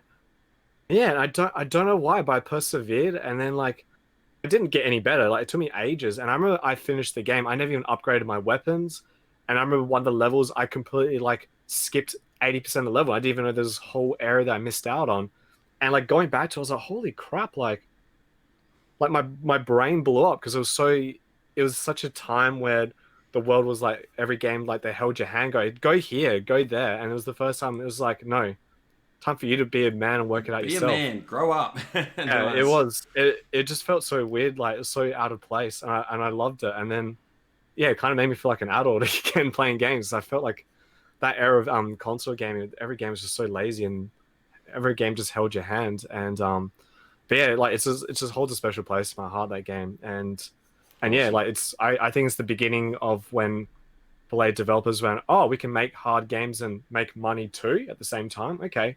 So yeah, I think it's a super important game. Yeah, And awesome. yeah, I'm very thankful that it got released. Well, I'm looking forward to Amazing story. Yeah, looking forward to getting a release date on the remake. Moving on, guys. The next game is Death Loop. Cool, very, very cool trailer. This is the one from Arcane Studios, published by Bethesda. Definitely had some Dishonored vibes. They're the same guys that make the Dishonored series. Prey as well, the new one. Yep, same studio. Yeah, but I think the team that worked on this one is the Dishonored team, and they, I mean, the trailer looked awesome.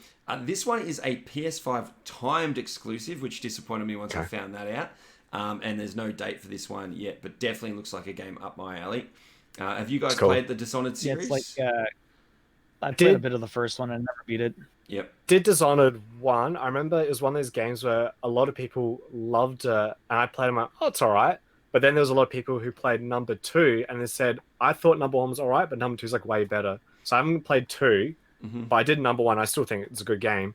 But I did play Prey, I think. And Prey, I absolutely loved it. That's one of those other games that, you guys talk about Kingdom Come Deliverers. I think that has another cool trophy that forces you to play the game a different way, which made me appreciate the game a bit more. I've actually had, I did. Sorry, I've had Prey, the game that you're just talking about, on my hard drive for about a year, and I haven't actually played it yet. Like, I've had it downloaded.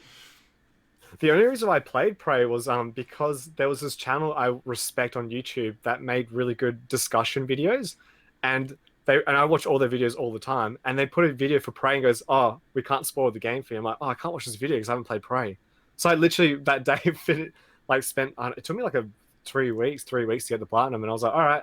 And I was like, now I can watch the video. And then the discussion was awesome. I was like, oh, thank you for not ruining. I didn't ruin the game and play it.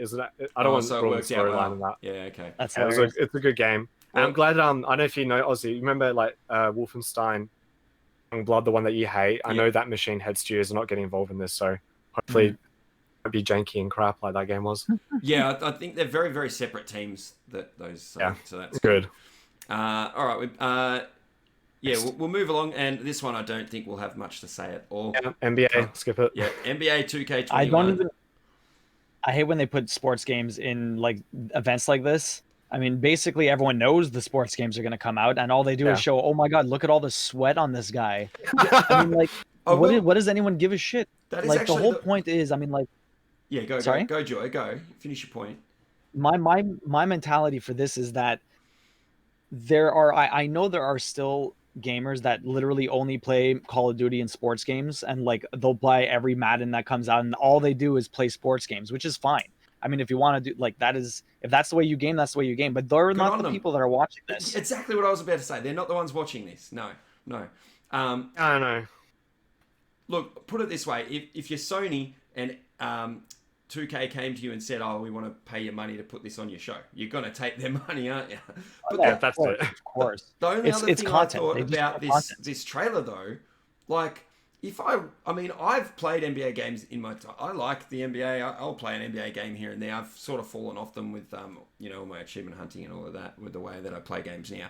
But if I was into that game and I was watching this show, I'd want to see what is different, like what they've improved and how it's going to look on this new console. And the trailer was just this one thing that's got nothing to do with the game itself. I just thought, that's not how you show off a new basketball game on a new console. Is supposed to be this next big thing. And anyway, let's move on. The next one, definitely not a game up my alley. I don't know much about it. Is Sackboy, A Big Adventure, it's called. This is the Little Big Planet game. I know nothing about Little Big Planet. Never played a Little Big Planet game. I think it was cool. When I saw this, I just thought I was never into Little Big Planet. I only played one of them once with an ex-girlfriend a while ago. And I was like, this game's all right. but this one looks kind of cool. I don't know, just something about it. And I'm like with this and Ratchet and Clank, it's almost like they're trying to make HD kids games again, which is awesome. I do I agree think we with need that. more of Yeah, those. I do like that concept. This one, by the way, is an exclusive, and we don't have a date yet either, or a window. Yeah. Yeah. Duo, what were you? It's meant to When be I like saw it- Super Mario 3D World, so that's kind of cool as well. I like that game. Yeah, When I they're saw it, making I just Sackboy of it. thought they're trying to emulate like Minecraft dungeons with Sackboy. Oh, really? Okay. Let's like the same Oh, no mentality. way. I think they it's not really a dungeon crawler, but it's more like it had the It's just isometric thing. They were kind of fighting stuff. It's like a multiplayer platformer that I it's not a clone of it, but what I thought is like that's the mentality they thought when they made this game. As in, Because like they've got Minecraft, this IP. It's more, we need a different idea to do with it. You mean more? yeah, like the something else to original- do with it because it's like they didn't call it Little Big Planet. They called it Sackboy. Like it's a different game. There, I don't know if they'll have the same builder stuff that they have in Little Big Planet, like Minecraft. And then it's just yeah. That was just my first thought. I think I see just what looks like- I see what Joe means. It's like having this IP, but then going in a completely different direction with it, which is what Minecraft Dungeons is.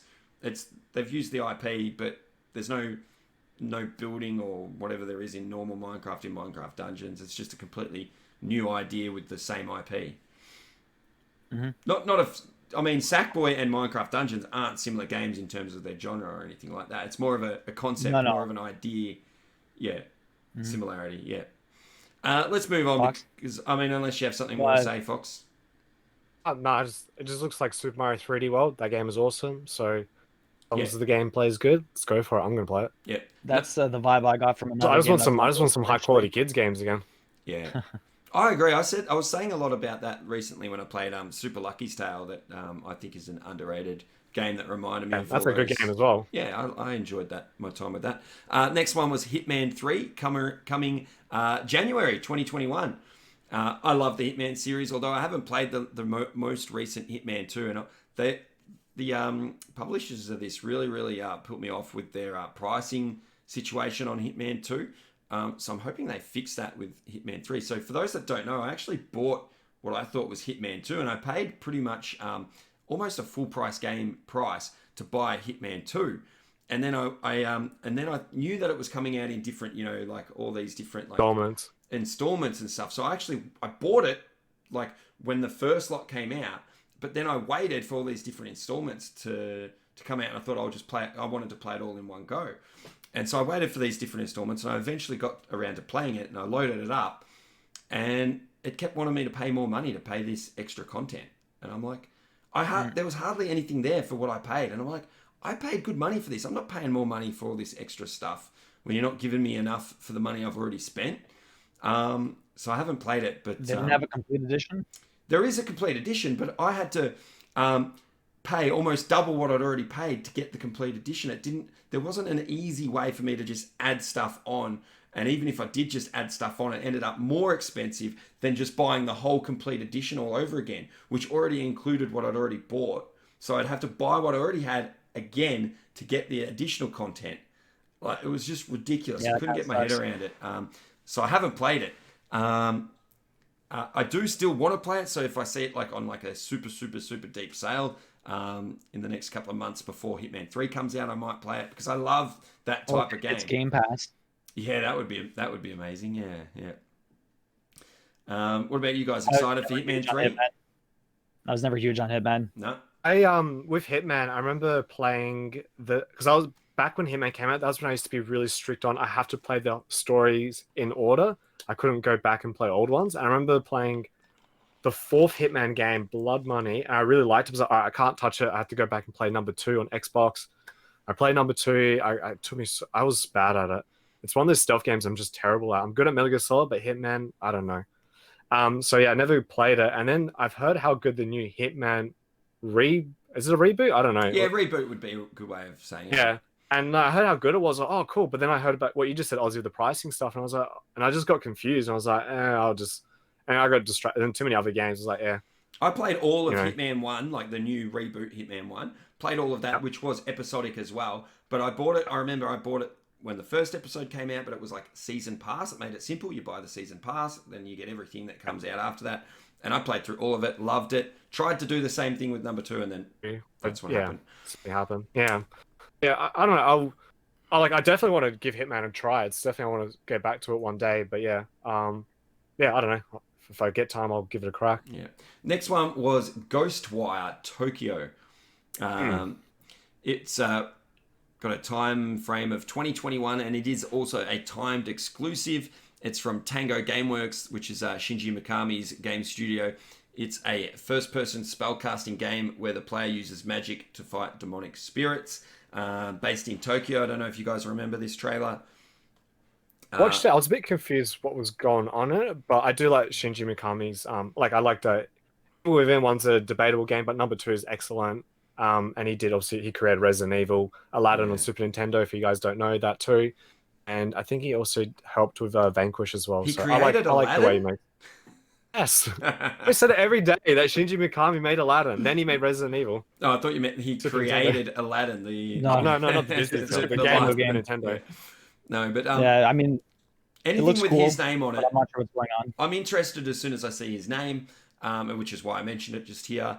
But yeah, from the trailer, it just looks really, really strange, and you need to see more. But it's just an initial announcement. We don't know much more about it yet, I guess. Plenty more to come. And again, I'm not sure if I mentioned, it's a timed exclusive for PS5, so I'll hopefully get to check it out one day if it comes to Xbox. The next game on the list is Godfall. Now, this is a game that was apparently already sort of announced prior to this. It's coming this December 2020.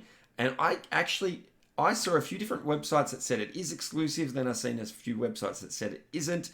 So guys, let me know in the comments if you can clarify that for me, unless either of you two know much about Godfall. I couldn't find much on that either. It looks kind of cool though. It's it looks interesting. Their music choice was horrible. It didn't fit the game at all, but that's my one critique of the trailer. Do you know what? I was watching the trailer earlier and I was like, there's just something off about this. I didn't put it down to the music, but that makes sense now, Duo. Yeah, definitely.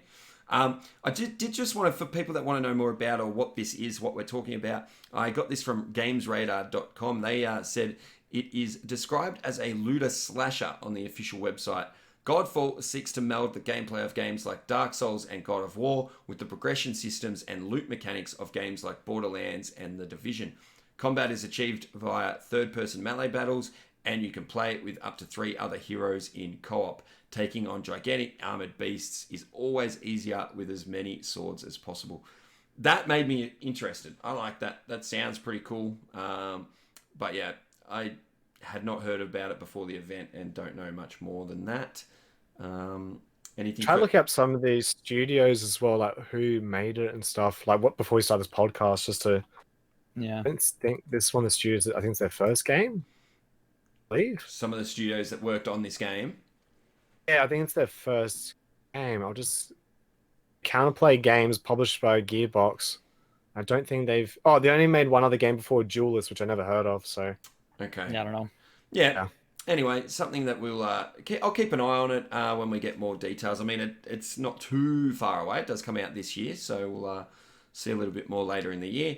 Next one was Pragmata. I'm not sure how Pragmata. I'm not sure how to pronounce. The first of the horrible named games. There are a number of really bad names. There's another one coming up that I actually was going to mention the name of a little bit later. Now this one's a game by Capcom. It comes out apparently in 2022. It's it had a really, really strange trailer with the astronaut, the little girl, the cat that reminded me of the Matrix. It was sort of transparent cat thing. No idea what to think, but do we make bets that Capcom never releases this? Remember that PS4 game that Capcom had announced that never saw the light of day? I don't even know what it was. It was like a dungeon crawler or something like that. It was first person. It had fantastic graphics, and it never came out. I can't even remember the name of it. Yeah, I don't remember that. I don't remember that one. I'll try. That one looks. That trailer looked interesting. Obviously, it looked interesting. Yeah, but there's no It's really just a concept at this stage. That trailer. Yeah. Who knows what it is? It just seemed like very interesting, intriguing. Yeah, correct. Next one is Astro's Playroom. This one also doesn't have a date. I can't imagine it wouldn't be. I thought it would be like a release title. But they normally would have put like a. It's preloaded onto PS5s for free, so it looks like a tech demo type of thing, like a. Yeah, wasn't there something similar for the PS4? It was Oh it yeah, was with that the camera PlayStation stuff. Home. Or was that on PS3?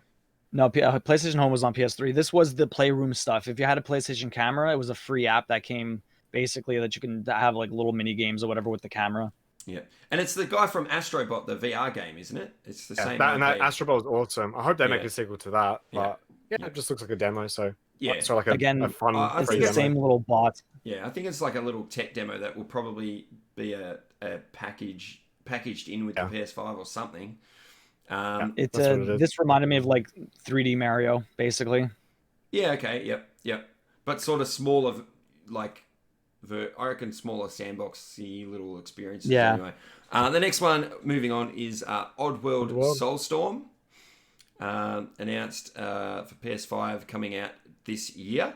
I like the Oddworld games. I'm excited to, not excited, excited is probably a bit heavy, but I'll definitely be interested in this game. But I actually thought when this started playing in the show, I actually thought this was a bit out of place. Like, it just seemed like they were going through. I was expecting more big games, but then obviously after Oddworld, they showed a few smaller games as well. Anyway, did you guys play the Oddworld games? I never played any. Okay, Fox. Yeah, well, Oddworld is like a kind of a big title for PlayStation. I think they're trying to say, hey, we do still respect Oddworld. We do respect the heritage that it created for PlayStation. So I think that's why they put it in this show. And I noticed the game's got a bit of a more dynamic camera because Oddworld used to be like a fixed 2D, whereas I noticed it's got like a 2.5D camera where it kind of moves slightly. So I saw some gore effects and it looks kind of cool. Yeah, I never played the Oddworld games. Oh, sorry, I never finished any of them. So I played the one that came out. I think it's called Oddworld New and Tasty. It's on Xbox One. It came out a few years ago. yeah, I recently, I think it was just last year, I completed that one. I completed that on stream. yeah, I remember you playing it. Yeah, that was actually pretty cool. It was a cool completion. It had the same thing that you're talking about with a bit of a not quite fixed camera. And this one actually just reminded me of that. It looked very, very similar. It didn't look like they'd, innovated or changed too much from the one that I just recently played. So it looks cool. Yeah. I'll probably check it out at some point. This next one had a very strange name, Returnal. Terrible name. Returnal. Sorry, say it again. Returnal. Returnal. Yeah, Returnal. Like, So weird. like Eternal, but with an R on the front, It could be Return All.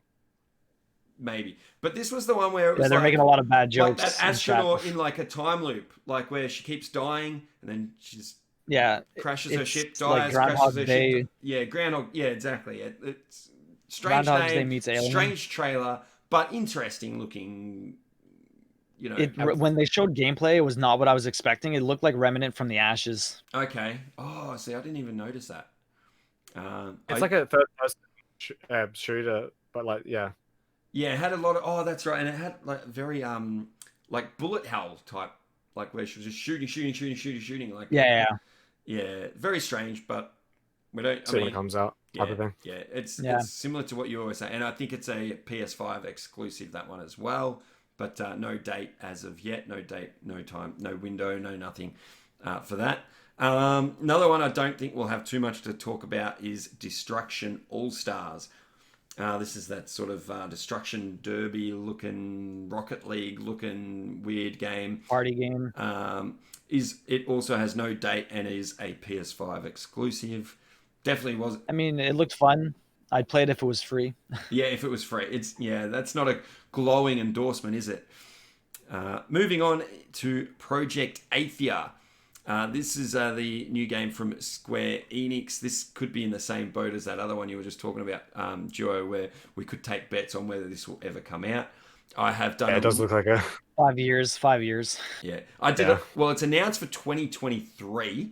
I did a That's little enough. bit of research, and Project Athia is not even the name of the game. That is just a No. a title that they're Placeholder. using. Yeah, exactly. They haven't actually got a Final name. Fantasy 18.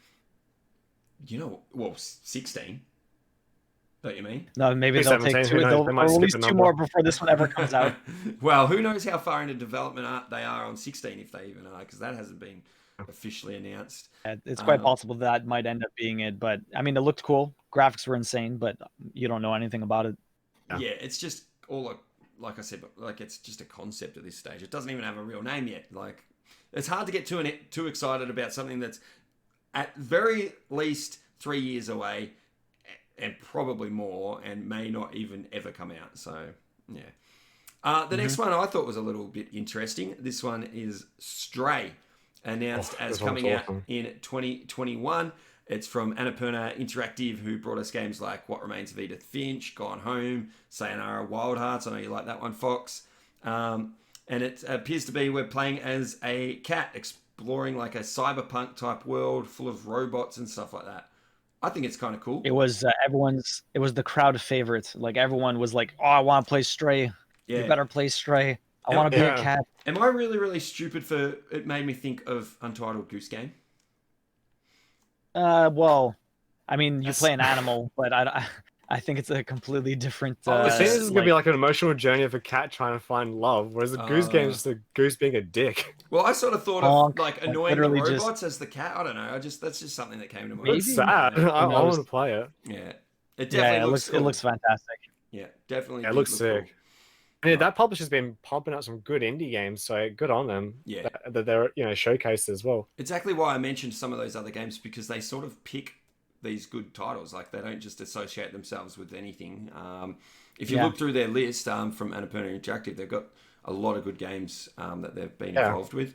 Our Outer Wilds, Journey, which is huge. Yep. Sayonara Wild Hearts is obviously how much I love that game. Kentucky Route Zero is really cool too. I looked that up. Journey, they only were involved with the port to Switch. They weren't involved when it came to PlayStation.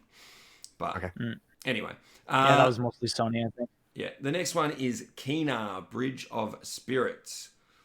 This is that one where you play as this little girl in the forest. She's fighting different creatures and things like that, collecting those little black things.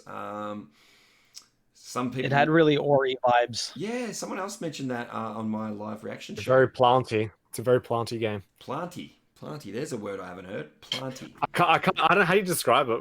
It's not floral. It's planty, I guess. It looked like a gorgeous game, like another one of those. Yep. I don't know anything yet about who made it or what else they've worked on or anything like that. That was another game I looked up, the developer, to see what else they made, Ember Labs, and I think it's also their first game as well. That's right. Yes. It is their first game. They made.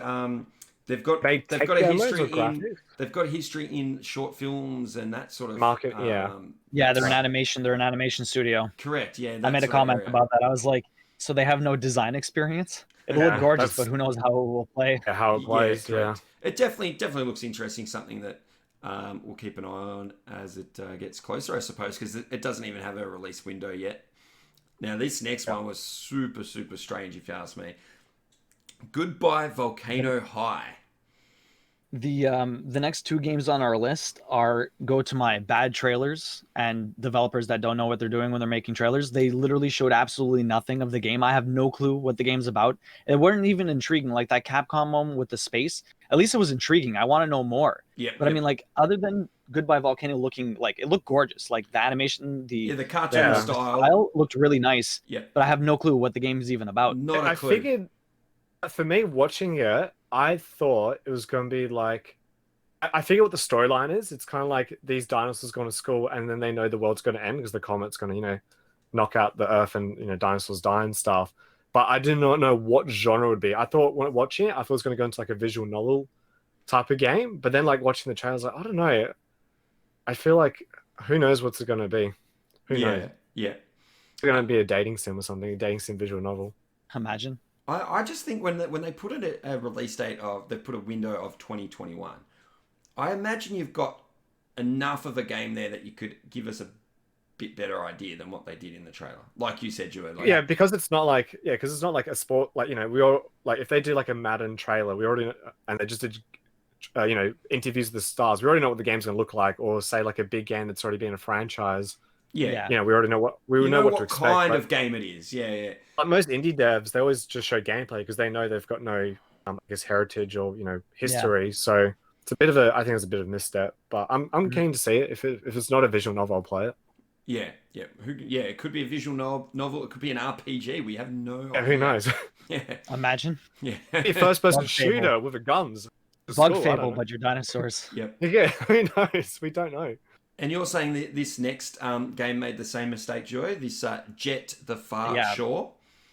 like I thought I was like from what I saw, I was like, oh look, it might be a simulator, and then all of a sudden it just literally just generic sci-fi music, and then something flying across the horizon. I'm like, Yeah, what are you showing me?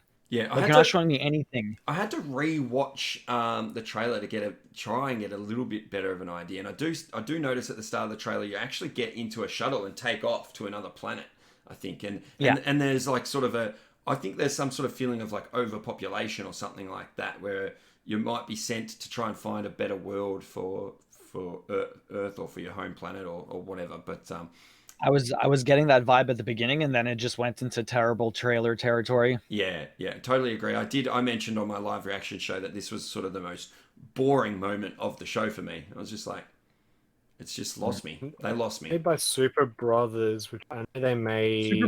Super Brothers made. I made a comment about that because they made a couple of like iPad games that have really cool pixel art. Yeah, so, like that. Sword and Sorcery is amazing. Exactly, That game's gorgeous. exactly. Okay. And then I'm like, oh, that's really cool. So I was like, oh, well, let's see what they make. And then they just give me a shit trailer with nothing. Yep. Yeah. And even more surprising is that it comes out this year. Apparently, that's their release date at this stage is holiday title. 2020. I got a feeling it'd be like a space exploration game. We just a walking sim, but like in a space shuttle, and yeah, who knows? I'll tell you one thing. As far as I said, the trailer was boring.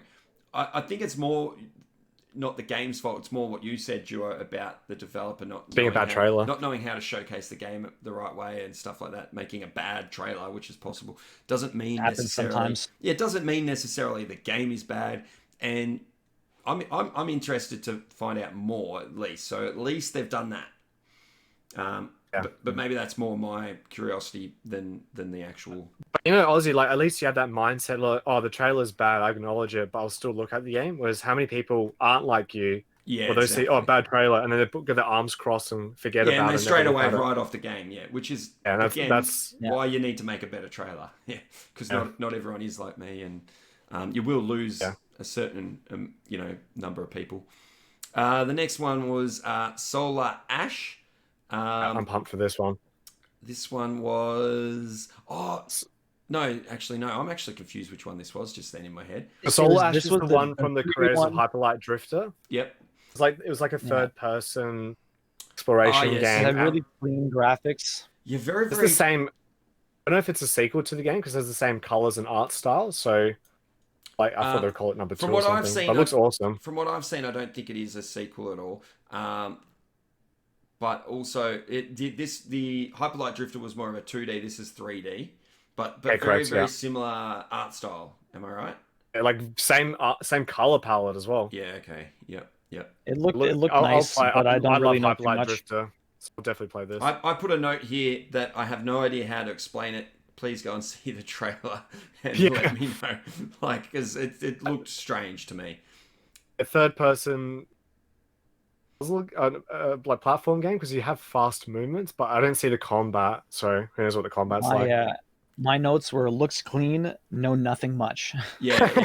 And it was like I couldn't tell which parts of that trailer were gameplay, like or cutscenes. Like some of the movement and stuff. I was like, are you controlling that? I'm not sure. So Anyway, I'm gonna play it because the first Hyperlight Drifter is amazing, one of the best indies out there as well. So I'll definitely play that. Cool. The next one was these are not in any particular order, by the way. I probably should have mentioned that at the start. A Little Devil Inside. This one I was actually pretty excited for. It looks really, really interesting. Totally agree. Yeah, definitely. For those that don't know, Hyperlight Drifter was a Zelda clone. This one actually, for me, looked a little bit like a Zelda clone in certain parts of it. The trailer for this one definitely gave off some Zelda vibes from my point of view, where you're sort of playing as a knight on some big adventure. But then other parts of the trailer showed something a little bit more sort of modern, where you're in some sort of real world situation, like maybe a European city or something like that. I like the juxtaposition. It was really interesting. Yeah, the different contrasts. Yeah, definitely. At the very least, like this, I think is an example of maybe a better trailer, Duo, because it definitely was like, "Ooh, I want to know more." Like in a good way. It shows potential gameplay, also being like, "Whoa, What The is contrast this? of the time zone or time periods. With the story. It looked really interesting. It looks like basically your employer is a rich guy and he sends you out to hunt stuff and bring him back trophies or whatever. That's what my take Ah, is. that's But a good read of it. Yeah, yeah, I like that. I see. My vibe is more that you're an old guy and you're reminiscing about the days when you used to be an adventurer, or you're it looked like fantasizing about going on an adventure. it looked like he met the guy though. So I don't know if they're the same person, but that's a good take also. I never thought of that. Oh yeah, you could. I mean, who knows whether that could be a dream sequence where Who you're knows? meeting We'll it. see when it comes Maybe there's out. time Who knows? travel. I don't know. Because It could be. It looks really cool though. I can't wait to try it yeah, or same. see more at least. Yeah, yeah, exactly. And I think that's what I mean by a good trailer, because if you're left, you can be left like thinking, I know nothing about it and I don't want to know now because it's annoyed me, or you can be left thinking, I need to know more. I need to know more, and then you want to check it out. Yeah, definitely. The final game that we haven't talked about yet is Bug Snacks. Bug Snacks. Oh man. Oh man. Go with your thoughts, Duo, please. My one thought is wiener hands, like with the weenie hands. Oh, the hot dog hands, yeah. Yeah, he's like yeah. my weenie hands. I can't hold anything. I'm like, he got dick hands. What? Yeah. Like, this is the one thing I'm like, and we were just dying the entire time. Like, what is this game? I was really turned off by this. I was just like, this is not appealing to me at all. As a game. As a trailer, it was funny Fox? to laugh at. Fox has been speechless. I thought it was funny. Oh, Well, like Octodad was like one of those weird physics-based games where the game is like difficult because the physics are difficult. So if you like Octodad, I'm sure you'll like this. yeah, I never played. I never really played many of those physics. Those games are based on a weird physics engine, so I might give it a try. Yeah, it just definitely didn't look like something for me. Not that doesn't mean it's a bad game. It's just probably not for me. Let me know in the comments below, guys. What was your favorite game? What are you most looking forward to from the games announced? What are you not looking forward to? What was the worst game in the show? All the questions, answer them down below, guys. The only other thing that I didn't touch on, and I was going to just completely leave it out, I want to know what you guys thought, though. And Fox, you didn't watch the actual show. But the first thing they really led with was that GTA 5 is going to be on PS5. I saw Rockstar and I'm like, oh shit, Rockstar? Yeah, and there was GTA 5. I'm like, oh, are you kidding me? It's GTA 5? Yeah, because they start with the Rockstar logo, and my mind nearly exploded. And then all of a sudden, I was just like, I know, me too. Are you kidding The exact same me? experience. This game has been on, PS3, Everything. PS4. Yeah. It's on everything. Like, this is the name of their show was Future of Gaming, and the first game they showed was 7 years old. I mean, at least they didn't end with it. Oh yeah. I mean, I think it would be something they could have thrown in the middle and gotten away with it just fine. But I thought it was really, really strange choice. Because I was really, really hyped, and then they showed that, and my hype level just dropped. I was like, really? No, me too. Exact same thing. Yeah. I mean, look, overall the show was pretty good. Like, they didn't make too many mistakes, but that's definitely a mistake from my point of view. But yeah, I didn't want to dwell on that too much. I wanted to stick to, all the good stuff. I wasn't even going to mention it. It just popped into my head just now, and I was like, I probably should. Yeah. So what I want to do is move on to our Xbox Game Pass news. There has been an announcement recently. A whole bunch of games got announced coming out in June. This is from trueachievements.com. I like to go to them to get some of my achievement news and stuff like that. They said new games have been announced for both Xbox Game Pass and Xbox Game Pass for PC. A total of 8 games are coming to the Game Pass service in June, including Kingdom Hearts HD 1.5 plus 2.5 Remix, Kingdom Hearts HD 2.8 Final Chapter Prologue, No Man's Sky, Dungeon of the Endless, Thronebreaker, The Witcher Tales, as we discussed earlier, Battlefleet Gothic Armada 2, and Battletech will all be added to Game Pass shortly. Also, The Bard's Tale Remastered and Resnarkled, which is a terrible name, may I add, is getting an Xbox One release and is heading straight into Xbox Game Pass and Xbox Game Pass for PC on its release date, which is June 18th. So some big names coming there, guys. I want to go through them just quickly, one at a time, and just talk about anything we know or I know about completing them, getting the 100% in achievements. And some of these, will be PlayStation games as well. So you can, if you've got anything to add, let me know, guys. We've got the Kingdom Hearts HD 1.5 plus 2.5 remix. Apparently, it's a super long completion with 4,000 gamer score, but be prepared to spend upwards of 200 hours if you want the 100% in that one. Either of you guys played any of the Kingdom Hearts games? Yeah, I remember I played the first game when it first came on PS2. I remember being like, what the hell? Why is there Final Fantasy Disney? But I remember liking the game. And then I remember playing the second game, which I remember I bought day one. And I liked it, except for the prologue was terrible. But then afterwards, I fell off the bandwagon and I hated the lead designer of Kingdom Hearts, Nomura. He just doesn't know how to tell a story. He's just all over the place. And the games, the 1 and 2 are a lot better than 3. Like the actual game itself is fun. The storyline is a bit crap. That's the kindest way I could put it. It's just I've seen the trophy list. It's yeah, tough. it seems crazy. There's 197 achievements in that first game, which is what? Yeah, because it's got Kingdom Hearts 1, and then it has all the games. off the extra games, and then number 2 has the other half, and then 2.8 has. It's hard to just figure out what's what in all of that. Yeah, and then we've got sorry, Joy. The completions are very difficult. I can go into. I played all of them at the beginning of 2019 before the third one came out, and that's when I kind of started streaming more consistently again. Yeah, because I'd been doing it on and off for many years. So at the beginning of 2019, Kingdom Hearts 3 came out. I'm like, you want to know what? They have all the PS4 games released, so I'm going to do every single one, stream them in anticipation of Kingdom Hearts 3. And so I didn't get any of the platinums for any of those. I just got it for 3 because the platinums for 1, 2, Chain of Memories, Birth by Sleep, Dream Drop Distance, even the 358 and a half days or whatever, they're all very long. You have to do multiple playthroughs because you have to beat it on normal to unlock critical to do critical. The first one even has a speed run in it. They have it's just finish with the basic weapon as well. Yeah, and then Birth by Sleep is 150 hours because beating each game is probably about 15 hours. But you have to beat it 3 times in Birth by Sleep because there's 3 main characters. And in order to get the full story, you have to play 3 different times because every time you go to a world, it's a different segment of that world. And so you have to, but beating the game, just the story is about 15 hours. Doing the completion for each one is probably about 50. So you're spending 50 hours for each character, playing the game 3 different times, 150 hours. It's brutal. Whoa, okay, yeah. Well, good luck to anyone who wants to give those a try. Let me know down below if you're going to go get the completions on those. My hat goes off to you if you do. Those all are already out. Easier.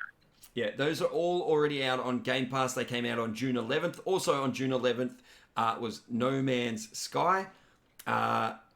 Now, obviously, this one had its problems when it first released. I'm glad the new updated, up-to-date version is now on Game Pass, and I'm actually looking forward to trying this one out myself. I think this will be the next game I play on stream after Far Cry New Dawn, so definitely looking forward to that. Have you guys played the No Man's Sky at all? I bought it on release, and I played it for 2 hours, and then I haven't touched it again. Okay. From what I've seen, I actually watched a friend of ours stream it not long ago, and what I've read about I think it was called the Next update, that they did this big, massive patch that sort of fixed a lot of the problems, and from what I can tell, it's a good game now. So I'm looking forward to just checking it out. It's much better. Yeah, and apparently for the completion with the game in its current state, you're looking at about 50 to 60 hours for the 100%. Another game also released on a Game Pass on June 11 is Dungeon of the Endless. That comes to console and PC Game Pass. Something I wanted to play because it was only on PC for ages. I remember just seeing the art style. I'm like, oh, that looks cool. And but yeah, finally it's on console. Can't believe that game's really old. I always get confused. I've actually never. I don't even know what it is. It's like a Dungeon of the Endless appears to be an accurate name for it because it's like a dungeon crawler where you sort of, is it called roguelite or roguelike? Yeah, roguelite. Yeah, roguelite, which is where you sort of get as far as you can in a dungeon, you probably die, and then you come back and start again and the stats and stuff.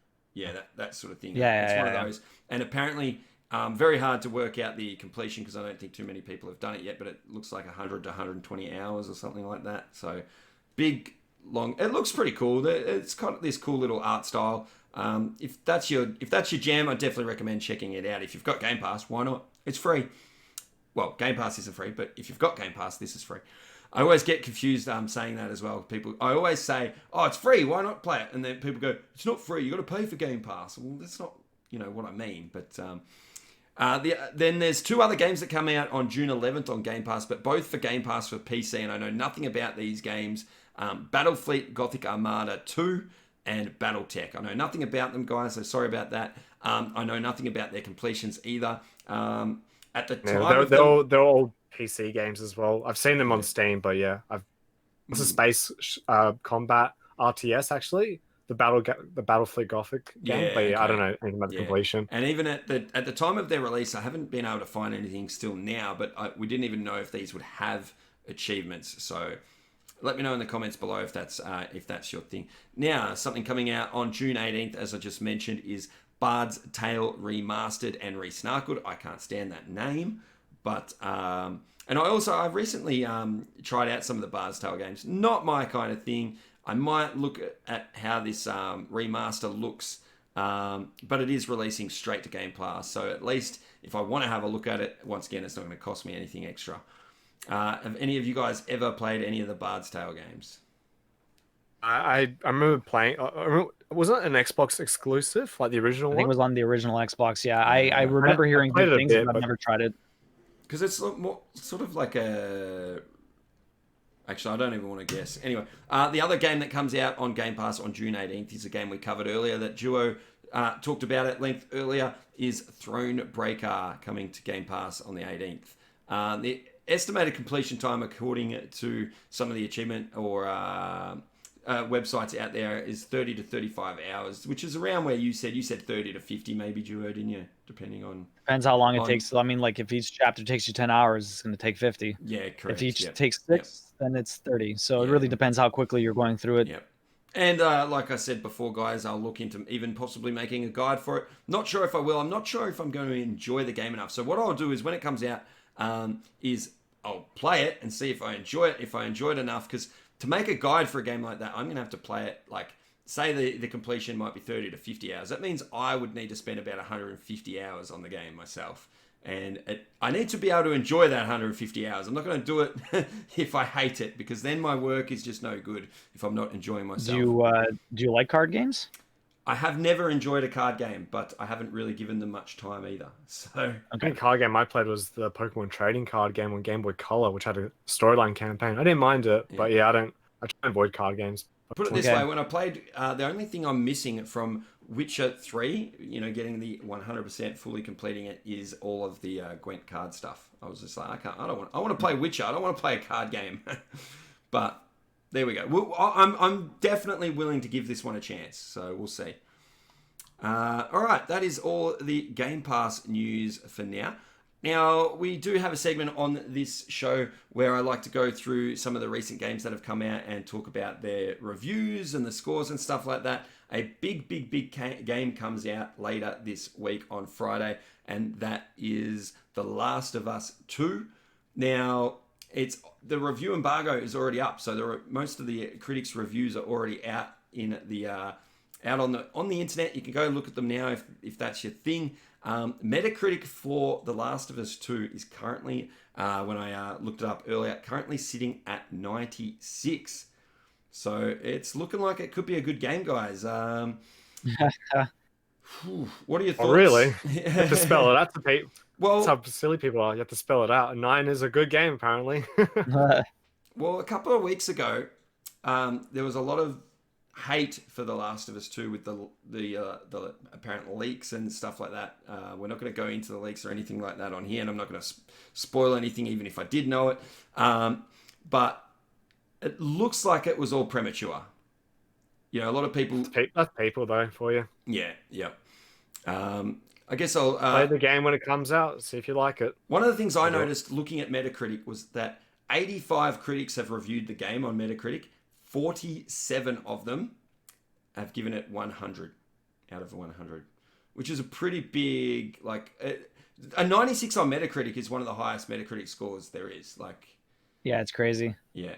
I'm reading what you wrote down that GameSpot said, and I'm actually very surprised. Well, that was one of the lower scores. The lowest critic score on there was 70. I can't remember the name of that site. I didn't recognize them. I thought I recognized GameSpot. I did write some notes on what GameSpot said.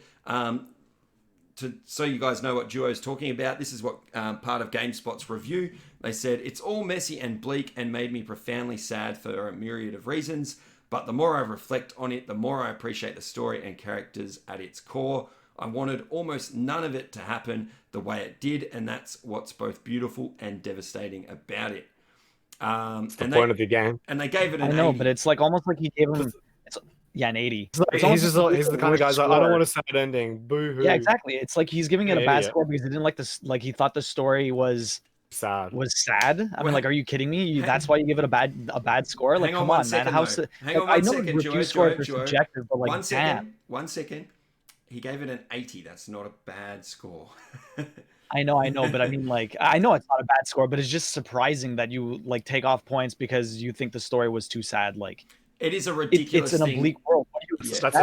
That's a dumb reason to take points off a review. Yep. That's only an excerpt from the review. I don't know if that review goes into more depth on why he might have dropped points. That doesn't necessarily mean that's why he dropped the points. That because that's out of context. That little excerpt. No, for sure.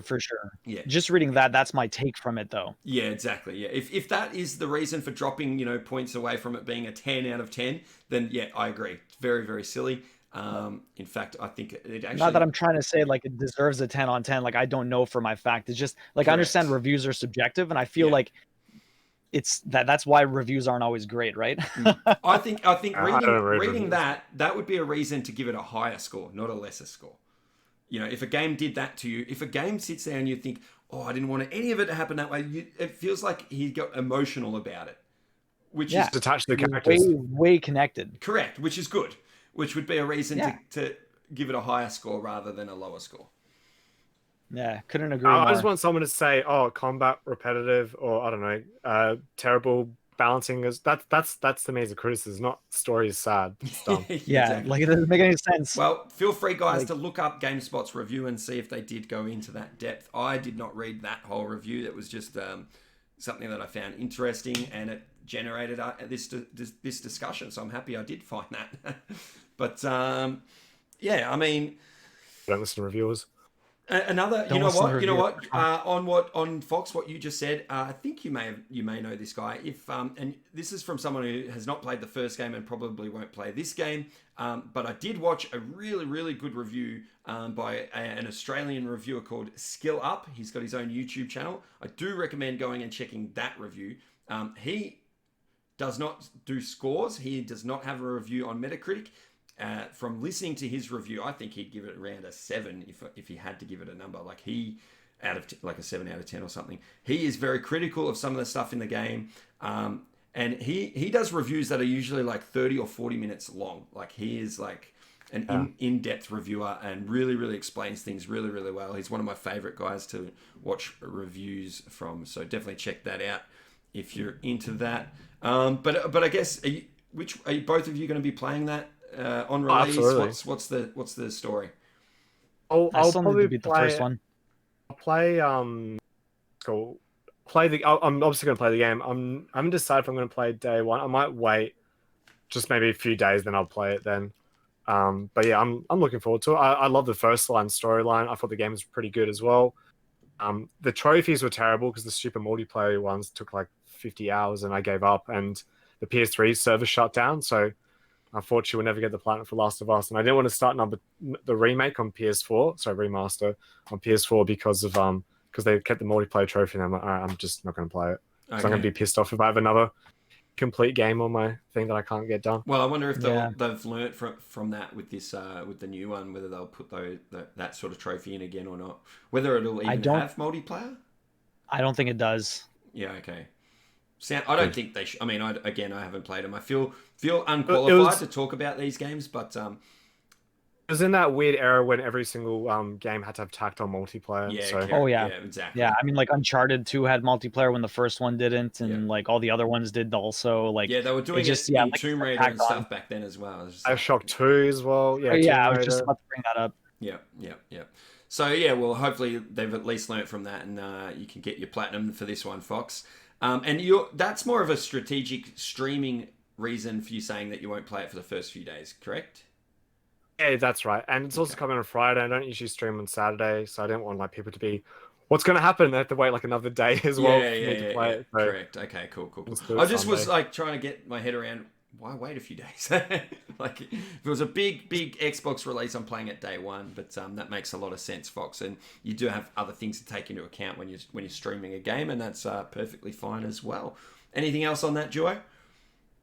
For me, I'm like I'll play it, but it won't be for a while because I'm the next big game I'm probably gonna play is Ghost of Tsushima, Mm-hmm. and literally finishing Kingdom Come. If I can actually beat it on time, Yeah. it's gonna bring me right up to the release of that game. So Okay, yeah. And you're for those that don't know, you sort of stick at one game until you beat it, and so you yeah, sometimes miss the release dates because you don't stop what you're doing to play the release games. exactly. So I mean, sometimes I do it a couple of days late or a week or two or whatever. Like I didn't play Dragon Ball right away just because I was finishing a game. I can't remember. I think it's probably Death Stranding or something like that. I didn't play Trials of Mana because I was finishing Hollow Knight. Yeah. So yeah, it happens sometimes. I'm gonna try and beat this by July 17th. So it gives me about, if I do about like 20 hours a week, I can get in about like 120 hours into the game. I'll probably do some offline stuff also. So Yeah. hopefully I'll be able to do it and I'll be able to start that game right away. Awesome. Best of luck with that. All right, moving on. It is now time for Army emails. This is where patrons on patreon.com/Aussie Gamer 17 submit emails and messages that I can take a look at and see if we've got something that I feel like talking about here on the show. And once again, this one is from Mean Machine, a big member of the community, guys. A lot of you will already Mean Machine know once Mean again. Machine. Fox knows Mean Machine. Duo, you definitely know Mean Yeah, Machine. I know. I definitely. He's a good friend around the community, guys. And he wrote in and he said, "Hello, Aussie. The podcast is growing and growing. It's amazing. So I've got another question for you guys in a hope to help the community. I can't be the only one who gets in gaming slumps when you sit there not knowing what to play, even though you've got plenty of games you would enjoy. How do you guys get over these slumps? Any advice would be great. Army member 277 over and out." Thank you very much, Mean Machine. And I like this topic because I've definitely been there and done that. But first, I want to go to Fox. What have you got? Do you get in gaming slumps? Do you have any tips for getting out of them? How do you feel about that? I feel like if I had to pick one person that would say I don't get in this, it'd be you. Yeah, I don't get it at all. So I don't know why I'm asking you first, but I thought we'll just get you out of the way, and then maybe Duo and I can discuss. I don't know if anyone's read my bio, but I've literally, just say avoided over time with a female just to play games. So anyway, family channel, Fox, gaming family channel. gaming slumps. I think the only times I've ever really suffered a true gaming slump in my life was, I think, I honestly think just when the 360 and PS3 came out, that's as I said back with Demon Souls story, with my Demon Souls story, where I generally thought that the games on 360 and PS3 are just boring. Like I already played so many games on Nintendo, Super Nintendo, 64, Saturn, GameCube, Mega Drive, Master System, Dreamcast, PS2, original Xbox, GameCube. All these games are like pretty cool. There were so many good games on each of those generations. When PS3, 360 came out, every game that came out was like, it's okay. It's okay. This game's okay. Everything was okay and was boring. That's when I actually went hardcore into indie games. I remember going on Steam and seeing like, and also Xbox 360 Super Meat Boy. That's when I was like, oh, okay, these games are like kind of cool. So I guess the bottom line is, first things first, is it games that are causing the slump or is it other stuff in life? For me, the games itself just weren't interesting enough to me. But like, I guess when I switched to playing indie games, that's when I was just like, oh, wow, there's always like games where people put some heart and soul into it and it felt a bit more unique and fresh. And it started reigniting my passion for gaming again. And then, so basically, I pretty much shunned PS3 360 for a long time. I just played just indie games exclusively and any games I didn't finish on the older console generations before. But then when Demon Souls came out, that's when I was like, whoa, this game's unique, fresh, awesome. And then I feel like after that, I think maybe 2000, because Demon Souls came out 2009. I thought then this would be a 10-second answer from Fox, but no, not for that. Well, if you want to give me a proper answer, yeah, I'm enjoying it, mate. I'm enjoying it. But yeah, then I think when 2010 started coming out, that's when I think that's when developers went like, all right, let's take some more risks on the PS3 and 360. So that's when like like Bayonetta and Vanquish, which are awesome. Like Gears of War was pretty cool for the time, like Gears of War 1 and 2 and 3. What else was on 360 and PS3 I really liked? So LA. I have to go through the list. But basically, I think that's when developers started getting a bit more. I actually think Dark Souls and Demon Souls lit a fire in the industry when people started going, we can make games hard again. And yeah, but yeah, I guess Main Machine just change genre maybe. I That's think that's interesting. the It's an interesting viewpoint, Fox, because when I read this, I never thought of it from a games, like a lack of games or a lack of good games point of view. Because I'm that's too never much happened to excited for me. too many games. Yeah, yeah, that's what I think of it sometimes. And what about you, Duo? Do you get gaming slumps or I this sort of used to, situation? not so much anymore. I mean, I have so many games. It is hard to pick sometimes. There's a couple of people in the community that actually have spreadsheets, Mean Machine, and they have like a gigantic list of their games, and they have a randomizer, and no matter what the randomizer picks, that's what they play next. So it's like they don't make the decision for themselves. They let something else make the decision for them. Now, I don't do that. I try to put a lot of thought into the games. Like the way that I stream my games or whatever I do, I try and do giveaways every 5 platinums. So I try and mix quick platinums with long platinums. And so like I'm doing a couple of quick games, then I'm doing a couple of long games just to not get bored. I switch up genres. I'm always kind of changing, but it also depends what's kind of available, what's coming out. When I used to get into slumps, it was kind of the same thing with Fox. It was PS3 games, like literally PS3 is 360. I there was a long period of time where I didn't game that much, and it was part of the fact that I did play a lot more PC games. I started developing on PC. I was making a PC indie game, and I just really got into Steam. I started playing a lot more PC games, a lot less console games, completely different genres. And then when the PS4 came out, then I started playing. I got back to my roots with the console games. But the main thing that always brought me back, and even when I had slumps with streaming on PS4 or whatever, what always brought me back, Mean Machine, was new releases. Whenever I was really hyped for a new release, I would always pick it up and start playing it. So that was the easiest way to get out of a slump. When something new that I was really excited for came out, it would bring back my passion for gaming. I would play the game, and then I would probably like stick to gaming for like probably 6 months. I would play a couple of games that I'd maybe missed or that I had got in my backlog or whatever, and then life would take over and I would get I would have a slump again until another new game would come out. So that would be my advice to you, Mean Machine. Yeah, that's really Got good, Joe. I like that. got one point I'll add, just a Yep, quick go for sentence. it. Main Machine.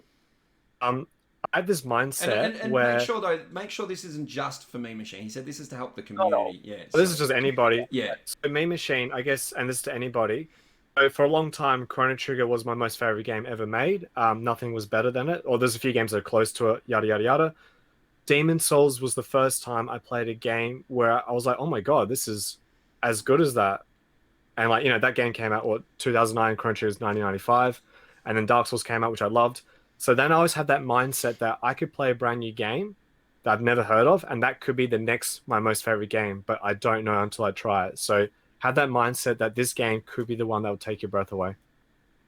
all right. And for me, from my point of view, first thing, if I've had a few people come into my stream and with this exact problem, Mean Machine, I think you may have even been one of them from time to time. And what I've started doing on stream, and anyone can come into my stream and do this, if you're having trouble choosing a game or you feel like you're getting into that slump, come into my stream. But if you do this on my stream, you have to accept what we choose. And what we're going to do is give me the games, and I'm going to run a poll on my channel of all the games, and we're going to have chat choose the game for you. And whichever game wins the poll, you have to play it. And then you have to go into my Discord and let us know what you think of the game or how you're going on the completion. So that might help get you sort of excited for it. So definitely do that. From my point of view, Good idea. I definitely used to get into gaming slumps and I would end up just not playing anything for a week or two. That has not happened to me since I started YouTube and streaming on Twitch. I think I have this sort of Twitch and YouTube just drives me to keep going. I have not had that problem ever. The only thing that I ever come across is not knowing what to play next occasionally. And it's never been like Mean Machine said, it's never been that I don't have something to play or I don't have anything good that I want to play. It's usually I've got 3 or 4 things I really want to play and I can't choose. And for me, again, I've used similar to what I said that you guys can do. I've used my Discord. I'll go into my Discord and I'll post the games that I'm thinking of playing and let you guys choose. And it's never been like, oh, I really, really want to play this. Whenever I do a vote on Discord or wherever I've done it in the past, I think Twitter as well, it's never been, oh, I really want to play this game, but let me just make the community choose for me. If I know I really want to play this game, then I'm going to play that game. But it's when I can't decide which game to play, and I might have 3 or 4 options, and I'm happy with either of them, but I don't know which one, then I'll let you guys choose it for me. But back in the day when I used to get slumps like that from, it was for one of 2 reasons. It was either I had too much other stuff going on in my life, and games just sort of, games can be used to sort of distract yourself from what's going on in your life, but other times it just seems maybe too much, and you might want to just put on a movie or something like that. And there's nothing wrong with that, guys. If you get in that sort of feeling, do whatever is going to help you feel better, make you happy, because that's what's important. You've got to be happy in your life, guys. And same goes if if you've got family and stuff to look after. As long as you, what I'm trying to say is, if you don't look after yourself, you're not going to be able to look after your family and stuff like that as well, guys. The other type of gaming slump I had in the past is that, like, I think what Mean Machine might be talking about is where you look at all these games. There's so many games. It is infinite backlog, shout out to Ribs, is a real thing. And sometimes it can be overwhelming. You look at all these games and you don't know what to play and you end up playing nothing. There's also nothing wrong with that either. Like, that can happen. But I think the options that we just discussed can help with that. Just sometimes just biting the bullet and putting a game in and starting to play, all of a sudden you forget about the rest. You forget about the slump. You just start playing an enjoyable game. Something else, I know I'm rambling a bit here, that has helped me with that in the past is actually replaying a game that I already know I love. So if I feel like I'm in a bit of a slump, just putting on an old game. I did it recently with the, by recently I mean about 2 years ago, I replayed the Mass Effect trilogy because I knew I loved those games. I didn't know what to play, and I just replayed them, and it was awesome. And I went from, my original plan was just to replay the first one, and I ended up playing number 1, number 2, and number 3 all after each other. It was awesome. So hopefully that helps Mean Machine and the rest of the community. Anything further to add to that, guys? No, you've pretty much covered it. There's a few like little tactics you can do. The old, what you always said, play a long game, short game, long game, short game, like, alternate. Yeah, good point. Yep. And genres. Just try different things out, and then just see if it's life itself that's causing this issue, or if it's the games itself. Yeah, cool. All right, I'm always about asking big questions. Yeah, no worries, Fox. All good. And I know I don't want to speak for Fox and Duo, but I know you can come into their chats as well when they're streaming. They're really good places to hang out and chat about these things in stream as well. And feel free to message me or them on Discord or whatever it might be as well, guys. All right, moving on. We are going to do Aussie's betting special. Now, I forgot to make sure that you guys had your answers written down, so I don't know if you guys have done that yet, but I'll give you a chance to do that in just a second. First, I want to talk about the recent bet that Fox and I had on our last episode. So just a reminder, guys, the current scores are I am on 0 points and Fox is on 2. And last episode, we spoke about the PS5 State of Play event that we just spent half this episode talking about. And the bet was that PlayStation had announced that it will be just over an hour long. How long exactly do we think it will be? My guess was 1 hour, 4 minutes, and 17 seconds. Fox's bet was 1 hour and 22 minutes. The actual time that I timed myself was 1 hour, 14 minutes, and 15 seconds. That means, Fox, you got the win again by about 1 minute. You beat me by there. Oh. Yeah, so pretty damn close, but that means I'm on 0, Fox is on 3. I'm not going too well, but that's okay. I'll get you eventually. And now what we want to do is get to the bet for this week. And Duo, you're going to take part in this as well. As we know, Sure. The Last of Us Part 2 releases next week on June 19. The physical release is rumored to be on 2 discs. Now, no Googling or anything right now, guys, because I think there are some leaks or rumors about this out there. What will be the digital download size? What do you guys think? What game again? Sorry, was The Last of Us Part 2. Yes. Okay. Cool. All right. No worries. The digital... 2 discs. That seems ludicrous to me. Ludicrous. I don't know how. Yeah. Final Fantasy VII Remake was 2 discs. How much is 1 disc? Was it? Yeah. And that's only a third of not even a quarter of a game, isn't it? It's a quarter of a game extended to 40 hours. 40. Sorry, Final Fantasy VII was on 2 discs? Final Fantasy VII Remake's 2 discs. Wow, I did not know that either. I don't even know how much 1 disc is. Do we know how much 1 disc is? One How many? Sorry, a Blu-ray disc is 40 gigabytes, I believe. I thought it was 100. I don't know the answer to Because that. I can't help you guys clarify that. Let us know anyway, in the comments down below. Corrections. Don't forget, guys, if we've got anything wrong in this show, go into the correction or go into the comments section on YouTube and let us know for those that are watching this later on YouTube. Okay, have you got your answers written down, guys? yeah. All right. I don't know if that's mirrored or not. It's 85. No, that's fine, Duo. I could read that. 85 107. gig, 107 for me. Fox has cheated. I thought he was ready. Damn it. Now he knows what we've got. And now all he has to do is guess in the middle. I've gone low. I've gone 70. Okay. If you can see I can't it. even see that. 70. I have so many Go pens. closer. We need Look how proof. much, Fox. It was Look, just too Fox. far Look how away. much paper you have there, and you wrote it like the tiniest thing. Yeah. Look how big we wrote it. This is on a bill. This is on a bill. I just don't want my details shown. A on the bill. side. It looked like it was a loose leaf. No. I'm gonna try again. Hold up. I'm gonna Changes make his it number, and now you're like, it's still 70. It's 70 on stream, guys. Perfect. Someone 70. can vouch for me. 70. Okay. I feel confident of winning this one. I feel confident. Finally, I might get my name on the board. Thank you for taking part in that, guys. And that actually brings us to the end of the show. I feel like this went way longer than any of the previous episodes, but that's to be expected when you have extra people on the show. Before we leave, I do want to say a very, very big thank you, Duo, for coming on the show, and of course to you as well, Fox. Thank you for having us. Really, really appreciate you guys taking your time to come and help me with this, and it was really fun. I had a great time. What did you guys had a think? blast. It was my pleasure. I really enjoyed it. Hopefully, I'll be able to come back whenever. Yeah, but, we'd love to it was have a you lot of again. fun. Awesome. Now, what I do want to do, first of all, Duo, is give you a chance to plug anything you want to plug. Tell us where to find you, obviously on Twitch and anything else you want to plug. And of course, I will put all these links in the description down below on the YouTube release as well. Yeah, I mean, for sure. I mean, most of you already know me, but if you don't know me, I'm Duo, DuoMTL. You can follow me on Twitch. I do video game development. You can check out my game Wicca if you want. It's not out yet, but it does have a coming soon page on Steam. So you can give it a wish list if you find it interesting. And I also have a giveaway going on for my cross stitch. If people have not come by to see it, I do it on Tuesdays and Sundays. And it is coming along. It is coming along. It's quite large. I've done quite a bit. I'm almost done the black finally. I've almost done the black finally. I have about 2,000 black stitches left.